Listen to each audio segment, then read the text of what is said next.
नमस्कार, जय हिंद दोस्तों। तो आप सभी का बायोलॉजी क्लासेज में स्वागत है। आज हम लोग क्लास 10th का बायोलॉजी करने वाले हैं। पूरे बायोलॉजी वन शॉट में कंप्लीट होने वाला है। ये आपका जो बुक है दृष्टि पब्लिकेशन का बुक है। इसमें क्लास 6 से लेकर 12 तक जितना भी महत्वपूर्ण क्वेश्चन है सारे को संपूर्ण व्याख्या के साथ एमसीक्यू के फॉर्म में दिया गया है। और ये आपका सभी आगामी परीक्षा होने वाला है उसके लिए, या फिर यूपीएससी, बीपीएससी, एसएससी, रेलवे, है ना, सभी एग्जाम के लिए क्या रहने वाला है आपका बहुत ही महत्वपूर्ण रहने वाला है। अगर इस चैनल पर आप नए हैं तो सब्सक्राइब कर लीजिए और लाइक का बटन दबा दीजिए, ठीक है ना।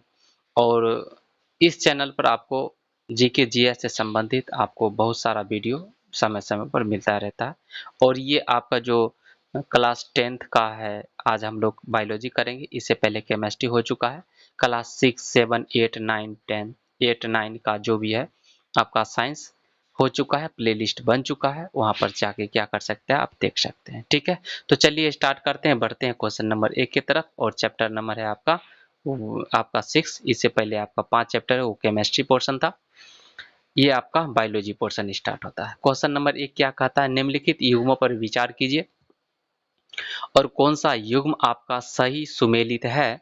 इस सही सुमेलित को क्या करना है, आपको चुनना है। पहला है जैव प्रक्रम, लाइफ प्रोसेस किसको कहा जाता है, शरीर के बाहर ऑक्सीजन को ग्रहण करना, शरीर के बाहर ऑक्सीजन को ग्रहण करना और कोशिकीय आवश्यकताओं के अनुसार खाद्य स्रोत के विघटन में उसका उपयोग, है ना। ये क्या कहलाता है, ये कथन आपका सही है क्या, ये तो कथन आपका गलत है। श्वसन, श्वसन की बात करते हैं, वे सभी प्रक्रम जो सम्मिलित रूप से अनुरक्षण अनुरक्षण मेंटेनेंस मेंटेनेंस का कार्य करता है।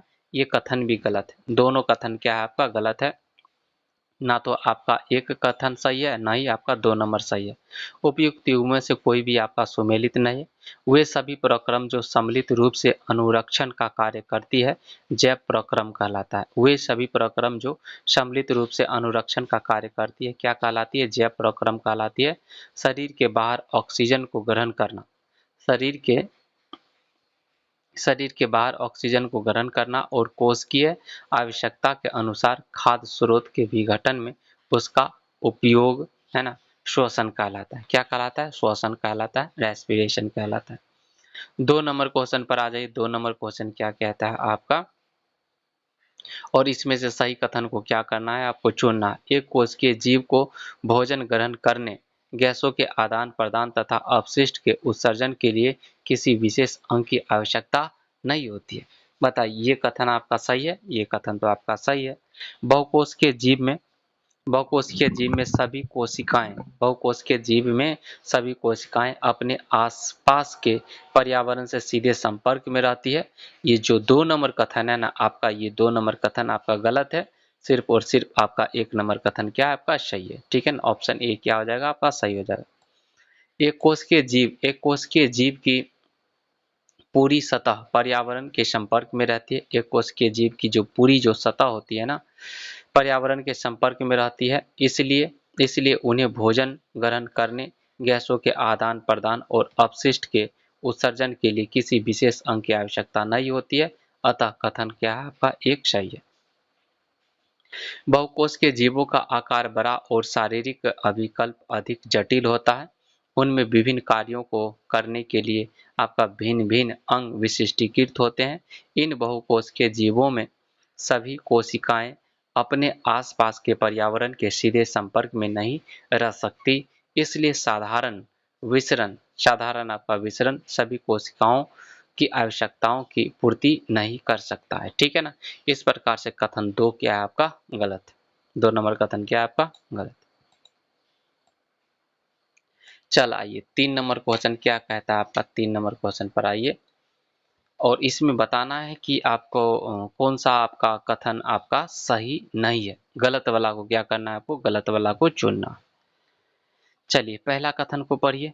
स्वपोषी जीवों की कार्बन तथा ऊर्जा की स्वपोषी जीवों की कार्बन तथा ऊर्जा की आवश्यकताएं प्रकाश संश्लेषण द्वारा क्या होती है, पूरी होती है। स्वपोषी जीवों की कार्बन स्वपोषी जीवों की कार्बन तथा ऊर्जा की आवश्यकताएं प्रकाश संश्लेषण द्वारा क्या होती है, पूरी होती है। ये बात तो क्या है आपका एकदम से सही है है ना, ये क्या है आपका सही है। पौधों द्वारा पौधों द्वारा आपका अप्रयुक्त कार्बोहाइड्रेट उनके द्वारा ग्लाइकोजन के रूप में संचित कर लिया जाता है। पौधों द्वारा अप्रयुक्त कार्बोहाइड्रेट उनके द्वारा ग्लाइकोजन के रूप में क्या किया जाता है, संचित कर लिया जाता है। 2 नंबर कथन क्या है, गलत है। मानव शरीर भोजन से प्राप्त ऊर्जा का कुछ भाग मंड के रूप में क्या करता है, संचित होता है। मानव शरीर से जो प्राप्त ऊर्जा का कुछ भाग मंड के रूप में क्या होता है, आपका संचित होता है। ये 3 नंबर भी, 2 और 3 दोनों क्या है आपका सही है, सॉरी गलत है। गलत कथन को चुनना था ना, तो 2 और 3 क्या है आपका गलत है और कथन नंबर 1 क्या था आपका सही था। ठीक है ना, तो गलत को चुनना है। ऑप्शन बी क्या हो जाएगा आपका सही हो जाए। ठीक है, कभी कभी हो जाता है। स्वपोषी जीवों की कार्बन तथा ऊर्जा की आवश्यकताएं प्रकाश संश्लेषण द्वारा क्या होती है, पूरी होती है। अतः कथन एक क्या है आपका सही है। पौधों द्वारा अप्रयुक्त कार्बोहाइड्रेट उनके द्वारा मंड के रूप में संचित कर लिया जाता है, जबकि मानव शरीर में भोजन से प्राप्त ऊर्जा का कुछ भाग ग्लाइकोजन के रूप में क्या होता है, संचित होता है। ऊर्जा का जो कुछ भाग होता है ना, किसके रूप में संचित होता है, मनुष्य में आपको जैसे जीव में आपको ग्लाइकोजन के रूप में संचित होता है। कथन 2 क्या है आपका सही नहीं, कथन 2 और 3 आपका सही नहीं है। ठीक है ना, देख लीजिए जो पौधा होता है ना, पौधों में जो कार्बोहाइड्रेट द्वारा मंड के रूप में संचित होता है, जबकि मानव में क्या होता है, आपका जो ऊर्जा होता है ना आपका किसके रूप में संचित होता है, ग्लाइकोजन के रूप में संचित होता है। ये बात बहुत ही महत्वपूर्ण है, याद रखिए। 4 नंबर क्वेश्चन पर आ जाइए। प्रकाश संश्लेषण के प्रक्रम में स्वपोषी द्वारा बाहर से लिए गए पदार्थों को संचित ऊर्जा के रूप में बदल दिया जाता है। लिए गए पदार्थों को संचित ऊर्जा के रूप में किया जाता है, बदल दिया जाता है। प्रकाश संश्लेषण के इस प्रक्रम में घटने वाली घटनाओं के संदर्भ में निम्नलिखित कथनों पर क्या करना है, आपको विचार करना है और कौन सा कथन आपका सही है, सही कथन को चुनना है। क्लोरोफिल द्वारा प्रकाश ऊर्जा को अवशोषित करना, क्लोरोफिल द्वारा प्रकाश ऊर्जा को अवशोषित करना, ये तो कथन आपका सही है। प्रकाश ऊर्जा को रासायनिक ऊर्जा में रूपांतरित करना और जल अणुओं का हाइड्रोजन एवं ऑक्सीजन में आपका अपघटन, जल अणुओं का हाइड्रोजन एवं ऑक्सीजन में अपघटन, ये भी आपका सही है। कार्बन डाइऑक्साइड का कार्बोहाइड्रेट में अपचयन, कार्बन डाइऑक्साइड का कार्बोहाइड्रेट में अपचयन, आपका 3 नंबर भी कथन क्या है आपका सही है। 1 2 3 कथन क्या आपका सही। उपयुक्त सभी कथन आपका सही है। प्रकाश संश्लेषण के प्रक्रम में स्वपोषी द्वारा बाहर से लिए गए पदार्थों को संचित ऊर्जा के रूप में बदल दिया जाता है। ये पदार्थ कार्बन डाइऑक्साइड और जल के रूप में लिए जाते हैं, जो सूर्य के प्रकाश एवं क्लोरोफिल की उपस्थिति में कार्बोहाइड्रेट में परिवर्तित कर दिए जाते हैं। यह कार्बोहाइड्रेट पौधों को ऊर्जा प्रदान करने में प्रयुक्त होता है। प्रकाश संश्लेषण के इस प्रक्रम के दौरान निम्नलिखित घटनाएं होती है। प्रकाश संश्लेषण के दौरान की निम्नलिखित घटनाएं होती है। कौन कौन घटनाएं होती है, पहला है क्लोरोफिल द्वारा प्रकाश ऊर्जा का अवशोषण। पहला घटना क्या है, क्लोरोफिल द्वारा प्रकाश ऊर्जा का अवशोषण। दूसरा है प्रकाश ऊर्जा को रासायनिक ऊर्जा में बदलना और जल अणुओं का हाइड्रोजन एवं ऑक्सीजन में अपघटन। तीसरा है आपका कार्बन डाइऑक्साइड और कार्बोहाइड्रेट में आपका अपचयन। यह आवश्यक नहीं है कि चरण तत्काल एक के बाद दूसरा हो। उदाहरण स्वरूप मरुद्भिद पौधे रात में कार्बन डाइऑक्साइड लेते हैं और एक मध्यस्थ उत्पाद क्या करते हैं, बनाते हैं। जो मरुद्भिद पौधा होता है मरुस्थल वाला, रात में क्या करता है, वो कार्बन डाइऑक्साइड लेता है और एक मध्यस्थ उत्पाद बनाता है और दिन में क्लोरोफिल ऊर्जा अवशोषित करके अंतिम उत्पाद क्या करता है, बनाता है। ठीक है ना, तो इस प्रकार से आप इसको ध्यान में रखिएगा एकदम से। ठीक है, 5 नंबर क्वेश्चन कहता है पौधों के संदर्भ में निम्नलिखित कथनों में से कौन सा यसे आपका सही है। सही कथन को क्या करना है, आपको चुनना है। ठीक है ना, सही को चुनना है। इसमें से कौन सा कथन आपका सही है। पहला है इनमें क्लोरोप्लास्ट नामक कोशिका में आपका उपस्थित होता है। इनमें जो क्लोरोफिल होता है ना, क्लोरोप्लास्ट नामक कोशिका में क्या होता है, आपका उपस्थित होता है। ये तो कथन आपका क्या है, आपका सही है। इसमें इनमें वायुमंडल से गैसों का आदान प्रदान रंध्रों के माध्यम से, रंध्रों बोले तो स्टोमेटा के माध्यम से होता है। तना व जड़ें इस तना और जड़ें इस आदान प्रदान में भाग नहीं लेता है। तो आपका 2 नंबर जो कथन है ना, 2 नंबर कथन आपका गलत है, ठीक है ना। तीसरा कथन देखिए, ये मृदा से प्राप्त नाइट्रोजन को अकार्बनिक अकार्बनिक नाइट्रेट अथवा नाइट्राइट्स के रूप में क्या करता है, ग्रहण करता है। तो 1 नंबर और 3 नंबर कथन सही है, 2 नंबर क्या है, कथन गलत है, ठीक है ना। 1 और 3 क्या आपका सही है। पौधों में क्लोरोफिल क्लोरोप्लास्ट, पौधों में आपका क्लोरोफिल क्लोरोप्लास्ट नामक कोशिकाओं में उपस्थित होता है। पौधों में जो क्लोरोफिल होता है ना, क्लोरोप्लास्ट नामक कोशिका में क्या होता है, आपका उपस्थित होता है। पौधों में क्लोरोफिल क्लोरोप्लास्ट नामक कोशिका में क्या होता है, आपका उपस्थित होता है। अतः कथन एक क्या है, आपका सही है। पौधों में वायुमंडल से गैसों का आदान प्रदान रंध्रों के माध्यम से, रंध्रों बोले तो स्टोमेटा के माध्यम से होता है। और गैसों का आदान प्रदान पत्तियों की सतह, तना व जड़ों में भी आपका होता है। अतः कथन 2 क्या है, आपका कथन 2 आपका गलत है। अतः कथन क्या है, 2 गलत है। जल पौधे जल नाइट्रोजन, फास्फेट, लोहा, मैग्नीशियम व अन्य आवश्यक पदार्थ मृदा से क्या करता है, प्राप्त करता है। ये मृदा से प्राप्त नाइट्रोजन का अकार्बनिक नाइट्रेट अथवा नाइट्राइट के रूप में क्या करता है, ग्रहण करता है। अतः कथन 3 क्या है आपका, अतः कथन 3 क्या है आपका सही, ठीक है। 6 नंबर क्वेश्चन पर आ जाइए। 6 नंबर क्वेश्चन क्या कहता है आपका, निम्नलिखित कथनों पर विचार करें और कौन सा कथन आपका सही है। सही कथन को क्या करना है, आपको चुनना है। फफूंद, फफूंद की बात करते हैं। ब्रेड मोल्ड्स और ईस्ट में भोज्य पदार्थों का विघटन शरीर के बाहर ही कर दिया जाता है और उसके बाद उसका अवशोषण होता है। तो 6 नंबर कथन का जो 6 नंबर जो क्वेश्चन है, उसका पहला कथन आपका सही है। पहला कथन क्या आपका सही है, सभी एक कोश के जीवों में भोजन संपूर्ण सतह से ग्रहण किया जाता है। ये बात क्या है, आपका गलत है ना। कथन आपका एक सही है, 2 नंबर कथन क्या है, आपका गलत है। केवल आपका एक सही हो जाएगा। कुछ जीवों में भोज्य पदार्थों का विघटन शरीर के बाहर ही कर दिया जाता है और उसके बाद उसका अवशोषण होता है। फफूंद हो गया, ईस्ट और मशरूम आदि कवक उसके क्या है, आपका उदाहरण है। अन्य जीव पहले संपूर्ण भोजन का अंतर्ग्रहण करती है, इसके बाद इसका पाचन उसके शरीर में होता है। और इसका पाचन क्या होता है, उसके शरीर में होता है। सामान्यतः एक कोश के जीवों में भोजन संपूर्ण सतह से ग्रहण किया जा सकता है। जो भी आपका सामान्यतः एक कोश के जो जीवों में भोजन संपूर्ण सतह से क्या किया जाता है, ग्रहण किया जा सकता है। अमीबा इसका उदाहरण है, परंतु पैरामीशियम में ऐसा नहीं होता है।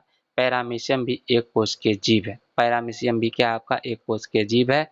इसकी कोशिका भित्ति, इसकी कोशिका का एक निश्चित आकार होता है। इसकी कोशिका क्या होता है, एक निश्चित आकार होता है। और भोजन एक स्थान से ही आपका ग्रहण किया जा सकता है। और भोजन को एक स्थान से ही क्या किया जा सकता है, ग्रहण किया जा सकता है। अतः कथन 2 क्या है आपका, कथन 2 नंबर क्या है आपका गलत है।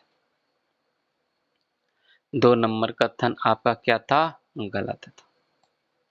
अगला चलिए 7 नंबर क्वेश्चन पर आ जाइए। 7 नंबर क्वेश्चन क्या कहता है, भोजन के समय मुख में आने वाले लार के संदर्भ में निम्नलिखित कथनों में से कौन सा कथन आपका सही है। सही कथन को क्या करना है, आपको चुनना है, ठीक है। भोजन के समय मुख में आने वाले लार के संदर्भ में निम्नलिखित कथनों में से कौन सा कथन आपका सही है। सही कथन को चुनिए।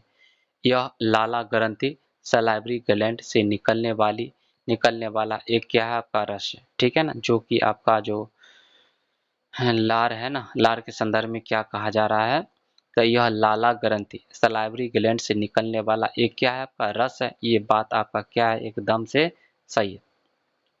इसमें लार एमाइलेज है ना, लार एमाइलेज सलाइवरी एमाइलेज नामक एंजाइम उपस्थित होता है। आपका लार इसमें आपका लार एमाइलेज सलाइवरी एमाइलेज नामक एंजाइम उपस्थित होता है, जो मंड को शर्करा में तोड़ देता है। जो लार में होता है, क्या होता है, सलाइवरी एमाइलेज नामक एंजाइम उपस्थित होता है, जो मंड को किस में चेंज कर देता है, मंड को आपका स्टार्च को शर्करा में चेंज कर देता है। दोनों कथन तो आपका सही है। दोनों कथन क्या है आपका सही है। भोजन के समय मुख में आने वाली लार लाला ग्रंथि से निकलने वाला एक रस है जिसे लाला रस अथवा लार सलाइवा कहते हैं। क्या कहते हैं? इसे सलाइवा कहते हैं। लार में आपका लार एमाइलेज सलाइवरी एमाइलेज नामक एंजाइम उपस्थित होता है जो मंड स्टार्च को शर्करा में क्या करता है, जो स्टार्च को शर्करा में क्या करता है आपका तोड़ देता है। 8 नंबर क्वेश्चन पर आ जाइए। 8 नंबर क्वेश्चन क्या है? भोजन के पाचन के लिए हाइड्रोक्लोरिक अम्ल एक प्रोटीन पाचक एंजाइम पेप्सिन अथवा सेलेस्मा के स्रावन के संदर्भ में निम्नलिखित कथनों में से कौन सा आपका सही है? सही कथन को क्या करना है, आपको चुन लेना है। ठीक है ना। देख लीजिए क्वेश्चन को फिर से पढ़िए ध्यान से। भोजन के पाचन के लिए हाइड्रोक्लोरिक अम्ल एकदम जरूरी है। एक प्रोटीन पाचक एंजाइम पेप्सिन तथा सलेस्मा का स्रावन के संदर्भ में, है ना, श्रावण के संदर्भ में निम्नलिखित कथनों में से कौन सा कथन आपका सही है? सही कथन को आप चुनिए। पहला कथन क्या है? इसका श्रावण क्षुद्रांत द्वारा होता है। एकदम गलत बात है ना, इसका क्षुद्रांत द्वारा नहीं होता। उसके बाद हाइड्रोक्लोरिक अम्ल पेप्सिन एंजाइम की क्रिया में सहायता करता है। जो हाइड्रोक्लोरिक अम्ल है ना, पेप्सिन एंजाइम की क्रिया में क्या करता है? सहायता करता है। 2 नंबर कथन भी क्या है आपका? 2 नंबर कथन भी आपका, तो आपका तो ये 2 नंबर कथन सही है। सलेस्मा अमाशय के आंतरिक रस के अम्ल की रक्षा करता है। सलेस्मा अमाशय के आंतरिक रस की अम्ल की क्या करता है? रक्षा करता है। तो आपका 2 और 3 नंबर कथन क्या है आपका सही? 1 नंबर कथन क्या है आपका गलत है। 2 3 कथन क्या है आपका सही है। भोजन के पाचन के लिए हाइड्रोक्लोरिक अम्ल एक प्रोटीन पाचक एंजाइम पेप्सिन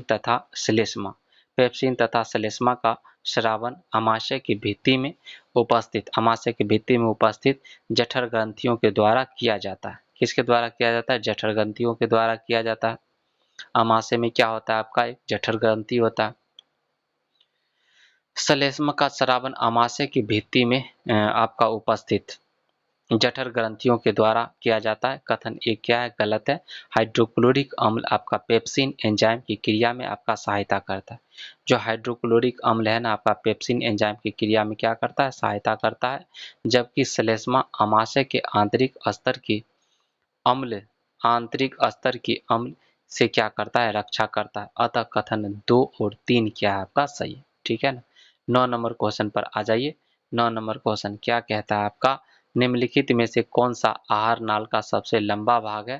तो आहार नाल का सबसे लंबा भाग आपका क्षुद्रांत होता है। ठीक है ना। इसको छोटी आंत कहा जाता है। ऑप्शन क्या हो जाएगा? ए सही हो जाएगा। विकल्प ए सही हो जाएगा। आहार नाल का सबसे लंबा भाग क्षुद्रांत है। अत्यधिक कुंडलित होने के कारण यह छोटी जगह में अवस्थित होता है। विभिन्न जंतुओं में क्षुद्रांत की लंबाई उनके भोजन के प्रकार के अनुसार अलग अलग होता है। घास खाने वाले शाकाहारी जीवों में सेलुलोज पचाने के लिए लंबी क्षुद्रांत की आवश्यकता होती है। घास खाने वाला जो जीव होता है ना, तो उसको जो शाकाहारी जीवों में सेलुलोज पचाने के लिए लंबी क्षुद्रांत की आवश्यकता होती है। मांस मांस का पाचन सरल है। मांस का पाचन तो सरल है। छोटी इसके लिए क्षुद्रांत छोटी चाहिए, है ना। शेर चीता है ना, इसमें जो क्षुद्रांत होता है इसका छोटी होता है।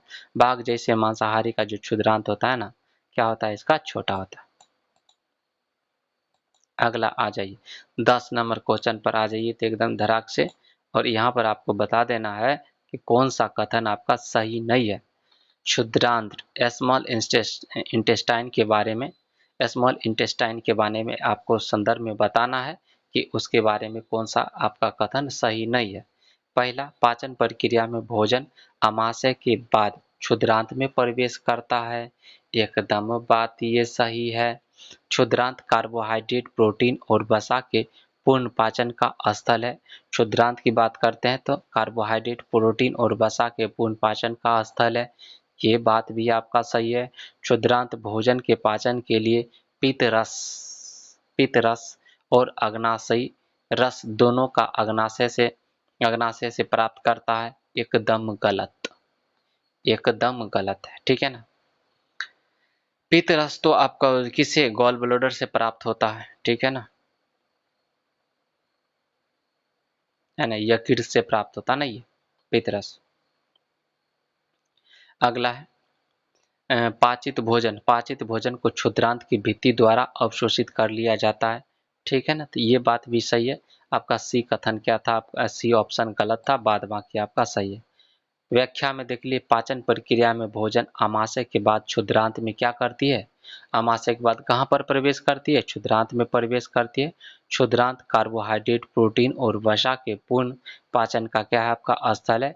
इस कार्य के लिए यह यकृत से पित्त रस, यकृत है ना, यकृत से आपका पित्त रस, बाइल जूस और अग्नाशय से अग्नाशयी रस, पैनक्रियाटिक जूस प्राप्त करता है। पित्त रस वसा पर क्रिया करने करने के अतिरिक्त आमाशय से आए अम्लीय भोजन को अग्नाशयी एंजाइमों की क्रिया के लिए आपका क्षारीय बनाता है ना, उसको क्या बना देता है, वो क्षारीय बना देता है, एसिडिक को क्षारीय बना देता है। पित्त लवण क्षुद्रांत में उपस्थित वसा की बड़ी गोलियों को छोटी गोलियों में खंडित करके उसका इमल्सीकरण, इमल्सिफिकेशन कर देता है, जिससे एंजाइम की क्रियाशीलता बढ़ जाती है। अग्नाशयी रस में प्रोटीन के पाचन के लिए आपका ट्रिप्सिन एंजाइम होता है। अग्नाशयी रस से आपका 3 गो निकलता है, लाइपेज, एमाइलेज और ट्रिप्सिन एंजाइम निकलता है, ठीक है ना।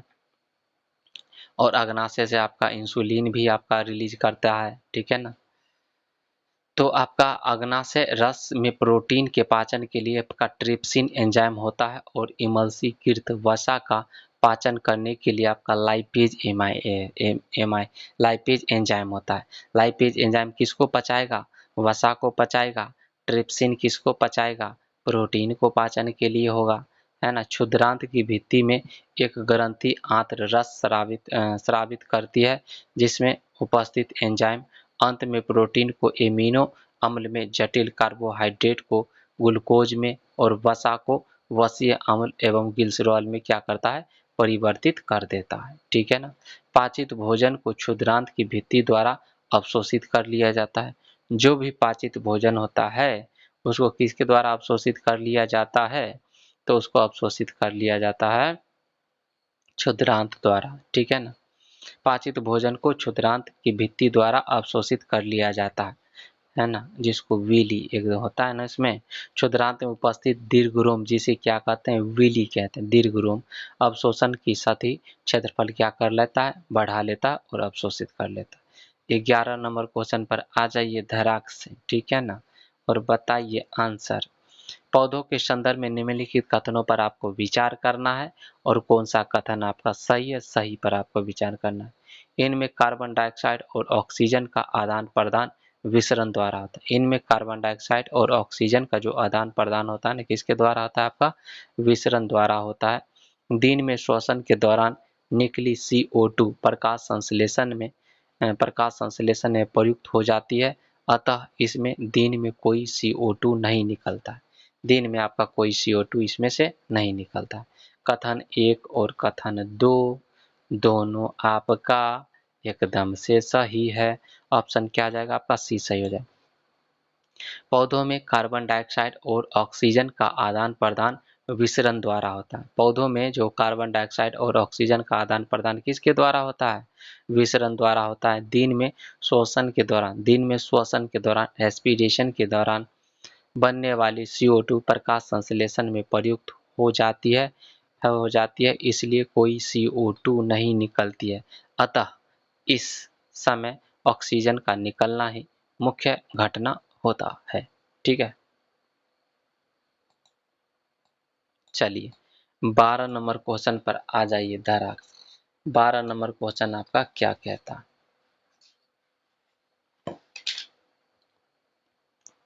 अब देख लीजिए, इसमें कथन कारण वाला है, ठीक है ना, कथन और कारण वाला है। जलीय जीवों का जो श्वसन दर स्थलीय जीवों की अपेक्षा द्रुत होती है ना। जलीय जीवों का जो होता है ना श्वसन दर स्थलीय जीवों की अपेक्षा क्या होती है, आपका द्रुत होती है ना। और उसके बाद है, जल में विलय ऑक्सीजन की मात्रा वायु में वायु में ऑक्सीजन की मात्रा की तुलना में बहुत कम होती है। हाँ, द्रुत तेज होती है, यानी तो जो जलीय जीव होता है जल्दी जल्दी क्या करता है, वो श्वास लेता है, या फिर बोल सकते हैं तो जो गील से होता है ना, उसके पास गिल्स होता है, तो गिल से क्या करता है, जल्दी जल्दी पानी को अपना अंदर लेता है गिल्स के अंदर, ठीक है ना। ताकि उसको तो कम, जल में तो ऑक्सीजन की मात्रा कम है वायु की तुलना में, इसलिए उसकी जो जीवों के श्वसन की जो दर होती है ना जलीय जीवों में, तो उसमें द्रुत होती है, यानी तेज होती है, ज़्यादा होती है। कारण में क्या है, जल में विलेय ऑक्सीजन की मात्रा वायु में ऑक्सीजन की मात्रा में बहुत कम होती है। ये बात भी क्या आपका सही है, तो दोनों कथन आपका सही है और इसका व्याख्या भी करता है। ए और आर दोनों सही है, आर ए का सही स्पष्टीकरण भी है, ठीक है ना। तो ऑप्शन क्या हो जाएगा आपका, ए सही हो जाएगा। अगला देख लिए, जलीय जीवों की श्वसन दर स्थलीय जीवों की अपेक्षा में क्या होती है, द्रुत होती है, बहुत तेज तेज होता है, जल्दी जल्दी लेता है। द्रुत होती है क्योंकि जल में विलेय ऑक्सीजन की जो मात्रा है वायु में ऑक्सीजन की मात्रा की तुलना में बहुत कम होता है ना। ऑप्शन क्या आ जाएगा, ए सही हो जाएगा। 13 नंबर क्वेश्चन पर आ जाइए, है ना। 13 नंबर क्वेश्चन में आपको बताना है कि कौन सा जो अवायवीय शोषण और वायवीय शोषण दोनों ही प्रक्रमों निम्नलिखित में कौन सा प्रक्रिया समान है। समान प्रक्रिया को क्या करना है, आपको चुनना है। पायरुवेट का इथेनॉल और ग्लूकोज में विखंडन, ये बात गलत है। ग्लूकोज ग्लूकोज जो एक 6 कार्बन वाला अणु है, एक बात तो सही है। ग्लूकोज आपका 6 कार्बन वाला क्या है, आपका अणु है, का 3 कार्बन वाले अणु पायरुवेट में क्या करता है, आपका विखंडन हो जाता है। एकदम ऑप्शन बी क्या हो जाएगा, आपका सही हो जाएगा। ऑप्शन बी क्या आ जाएगा, सही हो जाएगा। श्वसन की अवस्था में पहला चरण ग्लूकोज ग्लूकोज जो 6 कार्बन वाला अणु है का 3 कार्बन वाले अणु पायरुवेट में क्या करते, पायरुवेट में विखंडन है, जो कोशिका द्रव्य साइटोप्लाज्म में होता है। जो कहाँ होता है, आपका कोशिका द्रव्य साइटोप्लाज्म में होता है। इसके पश्चात पायरुवेट इथेनॉल और कार्बन डाइऑक्साइड में परिवर्तित हो जाता है। इसके बाद जो पायरुवेट है ना, इथेनॉल और कार्बन डाइऑक्साइड में क्या होता है, आपका परिवर्तित हो जाता है। ऐसा किण्वन के समय ईस्ट में होता है। ऐसा किण्वन के समय कहाँ पर होता है, आपका ईस्ट में होता है। चूंकि यह प्रक्रम वायु की अनुपस्थिति में होता है, इसलिए इसे अवायवीय श्वसन कहा जाता है। वायु की अनुपस्थिति में होगा तो उसको क्या बोलेंगे, अवायवीय श्वसन कहते हैं। पायरुवेट का विखंडन ऑक्सीजन की उपस्थिति में माइटोकॉन्ड्रिया में होता है। जो पायरुवेट होता है ना, पायरुवेट का विखंडन ऑक्सीजन की उपस्थिति में माइटोकॉन्ड्रिया में होता है। इसमें 3 कार्बन वाले पायरुवेट के अणु को विखंडित होकर 3 कार्बन डाइऑक्साइड के अणु देता है और अगले उत्पाद के रूप में जल बनता है। अगले उत्पाद के रूप में क्या बनता है, आपका जल बनता है और ऊर्जा मुक्त होती है। चूंकि यह प्रक्रम वायु की उपस्थिति में होती है, इसलिए वायवीय श्वसन कहते हैं। वायवीय श्वसन में ऊर्जा का मोचन अवायवीय श्वसन की तुलना में क्या होता है, बहुत अधिक होता है। यदि पूरे प्रक्रम में ग्लूकोज का 3 कार्बन वाले अणु पायरुवेट में विखंडन अवायवीय श्वसन और वायवीय श्वसन दोनों ही प्रक्रमों में समान है, अतः कथन बी भी क्या आपका सही, ठीक है। 14 नंबर क्वेश्चन पर आ जाइए, एक दो बार इसको देखिएगा सही। 14 नंबर क्वेश्चन क्या कहता है, निम्नलिखित में से कौन कोशिका के आंतरोष्मी एंडोथर्मिक क्रियाओं के परिचालन के लिए ईंधन की तरह आपका क्या होता है, प्रयुक्त होता है। बताइए कौन सा हो जाएगा, आपका एटीपी हो जाएगा। पहला ऑप्शन आपका एटीपी, दूसरा है कार्बन डाइऑक्साइड, तीसरा है ऑक्सीजन, उसके बाद जल। तो आंसर क्या आ जाएगा, एटीपी, एडिनोसिन ट्राइफॉस्फेट हो जाएगा, ये सही हो जाएगा।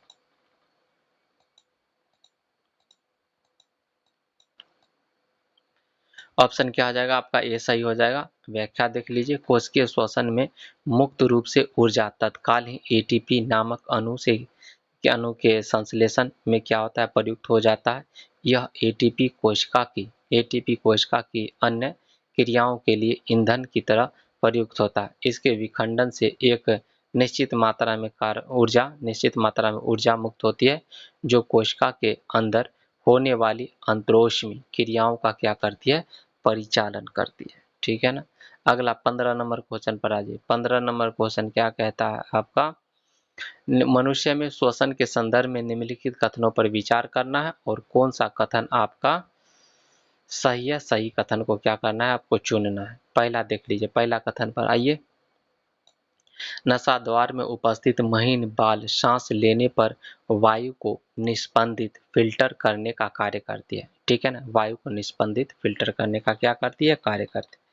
2 नंबर क्वेश्चन है, श्वास चक्र के समय, श्वास चक्र के समय जब वायु अंदर और बाहर होती है, श्वास चक्र के समय जब वायु अंदर और बाहर होती है, फुफ्फुस है ना, लंग्स सदैव वायु का अवशिष्ट आयतन रखता है, जिससे ऑक्सीजन के अवशोषण और कार्बन डाइऑक्साइड के मोचन के लिए पर्याप्त समय मिल जाता है।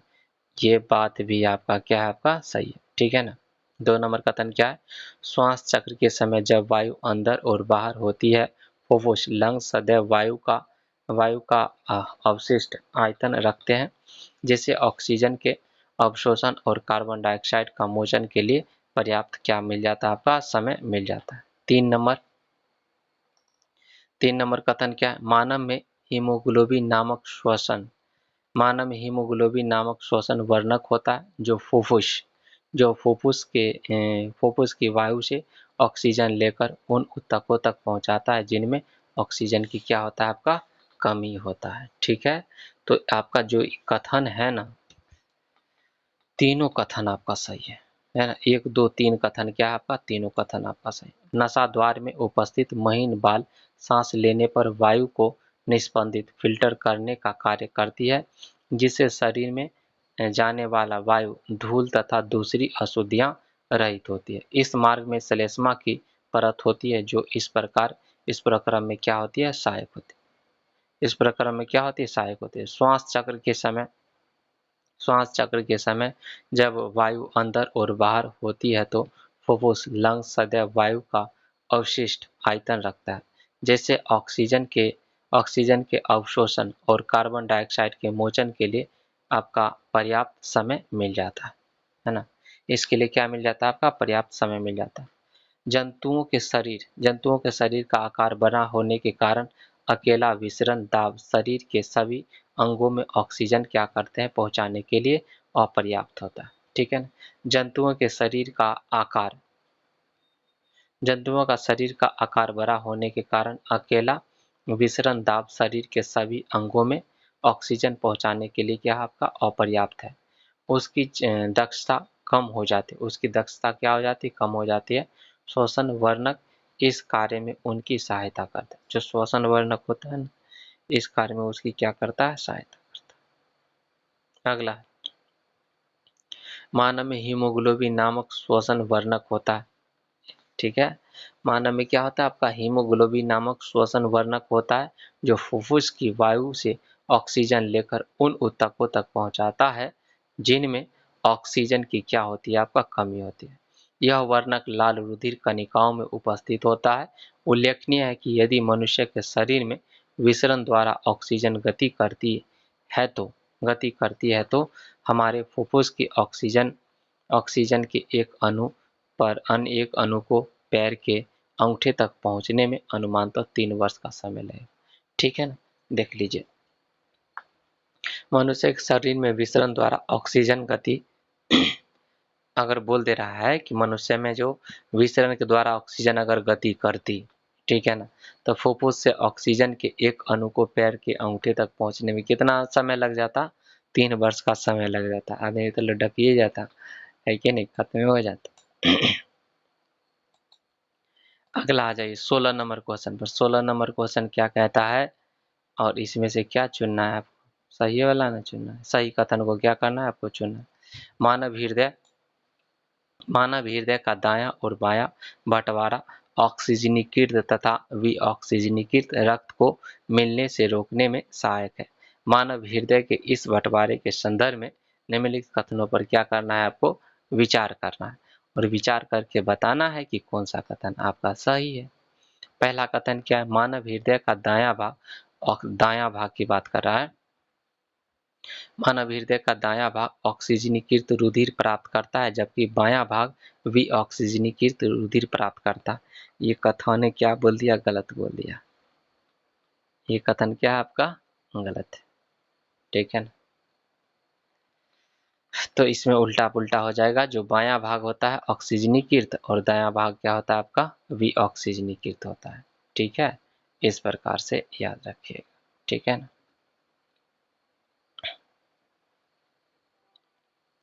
दायां भाग ऑक्सीजनीकृत तथा रुधिर प्राप्त करता है, और जबकि बायां भाग आपका विऑक्सीजनीकृत क्या करता है? रुधिर प्राप्त करता है। ठीक है, तो यहाँ पर तो आपको क्या हो जाएगा? ये तो गलत है। इस तरह का बंटवारा शरीर को उच्च दक्षतापूर्ण ऑक्सीजन की पूर्ति करता है। केवल आपका 2 नंबर कथन सही है। मानव हृदय का जो दायां और बायां बंटवारा ऑक्सीजनीकृत तथा विऑक्सीजनीकृत रक्त को मिलने से रोकने की में सहायता है। मानव हृदय का जो बायां भाग है ना, मानव हृदय का बायां भाग, बायां लेफ्ट याद रखिए, लेफ्ट में ऑक्सीजनीकृत रुधिर प्राप्त होता है। लेफ्ट में क्या होता है आपका? ऑक्सीजनीकृत रुधिर प्राप्त होता है। क्या होता है? लेफ्ट में आपका ऑक्सीजनीकृत रुधिर प्राप्त होता है, और जबकि दायां भाग में विऑक्सीजनीकृत रुधिर क्या होता है आपका? प्राप्त होता है। दायां में आपका विऑक्सीजनीकृत रुधिर क्या होता है आपका? प्राप्त होता है। ठीक है ना? अतः कथन एक क्या हो जाएगा आपका? गलत हो जाएगा। ठीक है ना? इस तरह का बंटवारा शरीर के उच्च दक्षतापूर्ण ऑक्सीजन की पूर्ति करता है। उल्लेखनीय है कि पक्षी और स्तनधारी है ना, शरीर के जंतुओं को जिन्हें उच्च ऊर्जा की आवश्यकता होती है के लिए यह बहुत लाभदायक है, क्योंकि उन्हें अपने शरीर का तापक्रम बनाए रखने के लिए आपका निरंतर ऊर्जा की आवश्यकता होती है। कथन 2 क्या है आपका? सही। 17 नंबर क्वेश्चन पर आ जाइए। 17 नंबर क्वेश्चन क्या कहता है, और इसमें से भी आपको सही गलत को चुनना है। सही को चुनना है। विभिन्न जंतुओं के हृदय में रुधिर परिसंचरण के संदर्भ में निम्नलिखित कथनों पर विचार कीजिए और कौन सा कथन सही है। सही कथन को चुनना। जल, स्थल, चर तथा बहुत सारे सरीसृप ऑक्सीजनीकृत तथा विऑक्सीजनीकृत रुधिर धारा का कुछ सीमा तक मिलान भी सहन कर लेती है। ये तो बात ठीक है, सहन कर लेती, कुछ हद तक कुछ सीमा तक मिलान सहन कर लेती है। मछलियों के शरीर में दोहरा परिसंचरण आपका अनुपस्थित होता है। दोनों कथन आपका सही है। दोनों कथन क्या आपका सही है? जल स्थल चर तथा बहुत सारे सरीसृप जैसे जंतुओं में आपका 3 कोष्ठीय हृदय होते हैं। ये ऑक्सीजनीकृत तथा विऑक्सीजनीकृत रुधिर धारा का कुछ सीमा तक मिलान भी सहन कर सकते हैं। मछलियों के हृदय में केवल 2 प्रकोष्ठ होते हैं, यहाँ से रुधिर कुलों में भेजा जाता है, जहाँ यह ऑक्सीजनित होता है, जहाँ यहाँ पे क्या होता है? ऑक्सीजनित होता है, और सीधा शरीर में भेज दिया जाता है। और सीधा कहाँ भेज दिया जाता है? शरीर में भेज दिया जाता है। इस तरह मछलियों के शरीर में एक चक्र में केवल एक बार ही रुधिर हृदय में क्या करता है आपका? जा पाता है, जबकि अन्य कशेरुकियों में प्रत्येक चक्र में यह 2 बार हृदय में जाता है, और इसे दोहरा परिसंचरण कहते हैं। और इसे क्या कहा जाता है?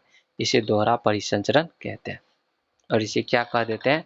दोहरा परिसंचरण कह देते हैं।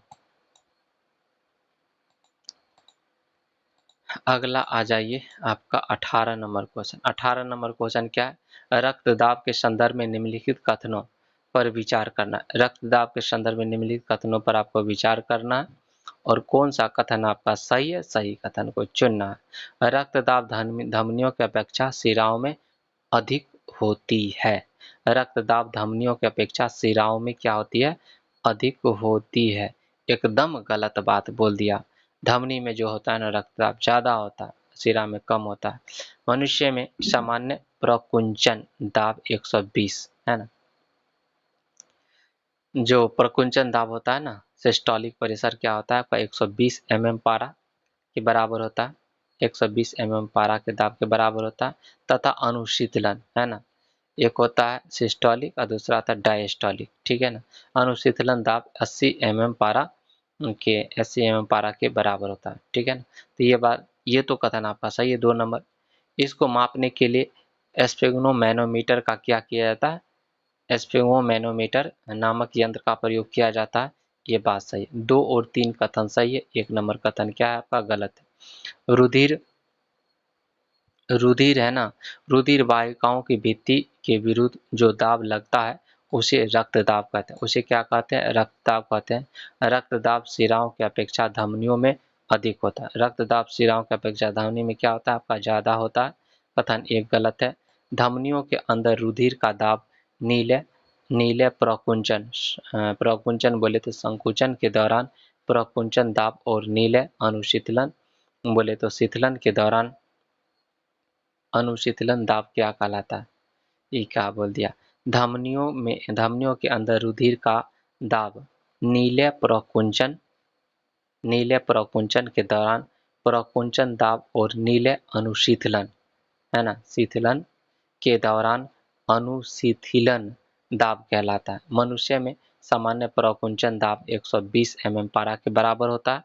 120 mm जो पारा होता है ना, जितना दाब लगाएगा वो उतना है ना। अनुशीतलन दाब लगभग 80 mm मिलीमीटर है ना, पारा के 80 मिली mm पारा के बराबर होता है। कथन 2 भी क्या आपका सही है। इसको मापने के लिए स्फिग्नोमैनोमीटर नामक यंत्र का क्या किया जाता है, प्रयोग किया जाता है। ये बात है आपका सही है। तो चलिए 19 नंबर क्वेश्चन पर आ जाए। 19 नंबर क्वेश्चन क्या कहता है आपका, और इसमें से आपको सही नहीं वाला को चुनना है। निम्नलिखित में से कौन सा सही नहीं है, गलत कथन को क्या कर लेना है आपको, चुन लेना है। पहला है शिराएं रुधिर को हृदय से विभिन्न अंगों तक ले जाने वाली, जबकि धमनियां विभिन्न अंगों से रुधिर एकत्र करके वापस हृदय में लाती। एकदम गलत बोल दिया, उल्टा पुल्टा बात कर दिया इसने। यही गलत क्या है आपका, गलत है। रुधिर वाहिकाओं में रक्तस्राव होने पर रुधिर में उपस्थित प्लेटलेट्स कोशिकाएं रुधिर का थक्का बनाकर मार्ग अवरुद्ध कर देता है। ठीक बात।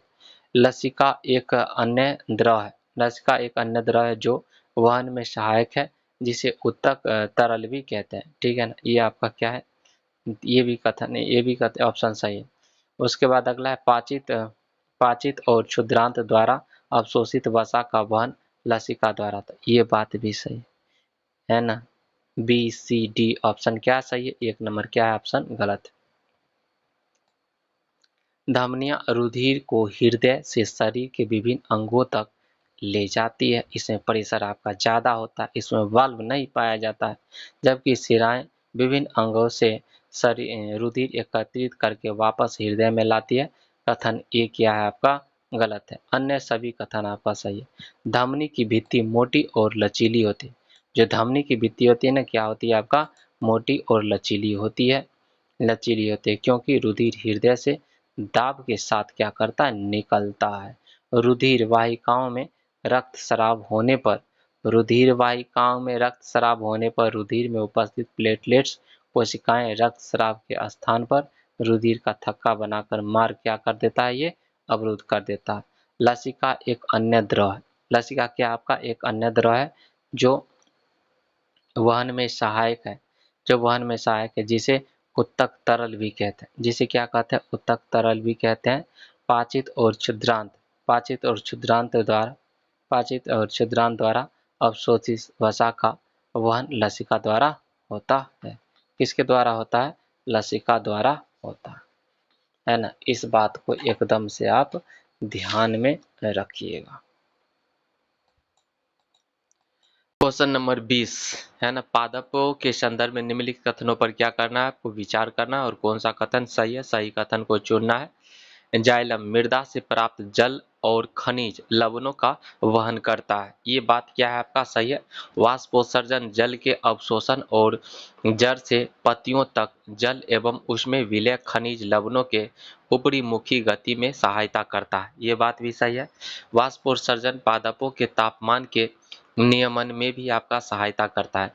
वाष्पोत्सर्जन क्या करता है आपका, वाष्पोत्सर्जन पादपों के तापमान के नियमन में भी क्या करता है आपका, सहायता करता है। उपयुक्त सभी कथन क्या है, इसमें सभी कथन आपका सही है। 1 2 3 कथन क्या है, सही है। उपयुक्त सभी कथन आपका सही है। जाइलम मृदा से प्राप्त जल और खनिज लवणों का वहन करता है। वाष्पोत्सर्जन से एक चूषण बल उत्पन्न होता है जो जल को जड़ों में उपस्थित जाइलम कोशिकाओं द्वारा खींचता है। अतः वाष्पोत्सर्जन जल के अवशोषण और जड़ से पत्तियों तक जल एवं उसमें विलय खनिज लवणों की ऊपरीमुखी गति में सहायक होता है।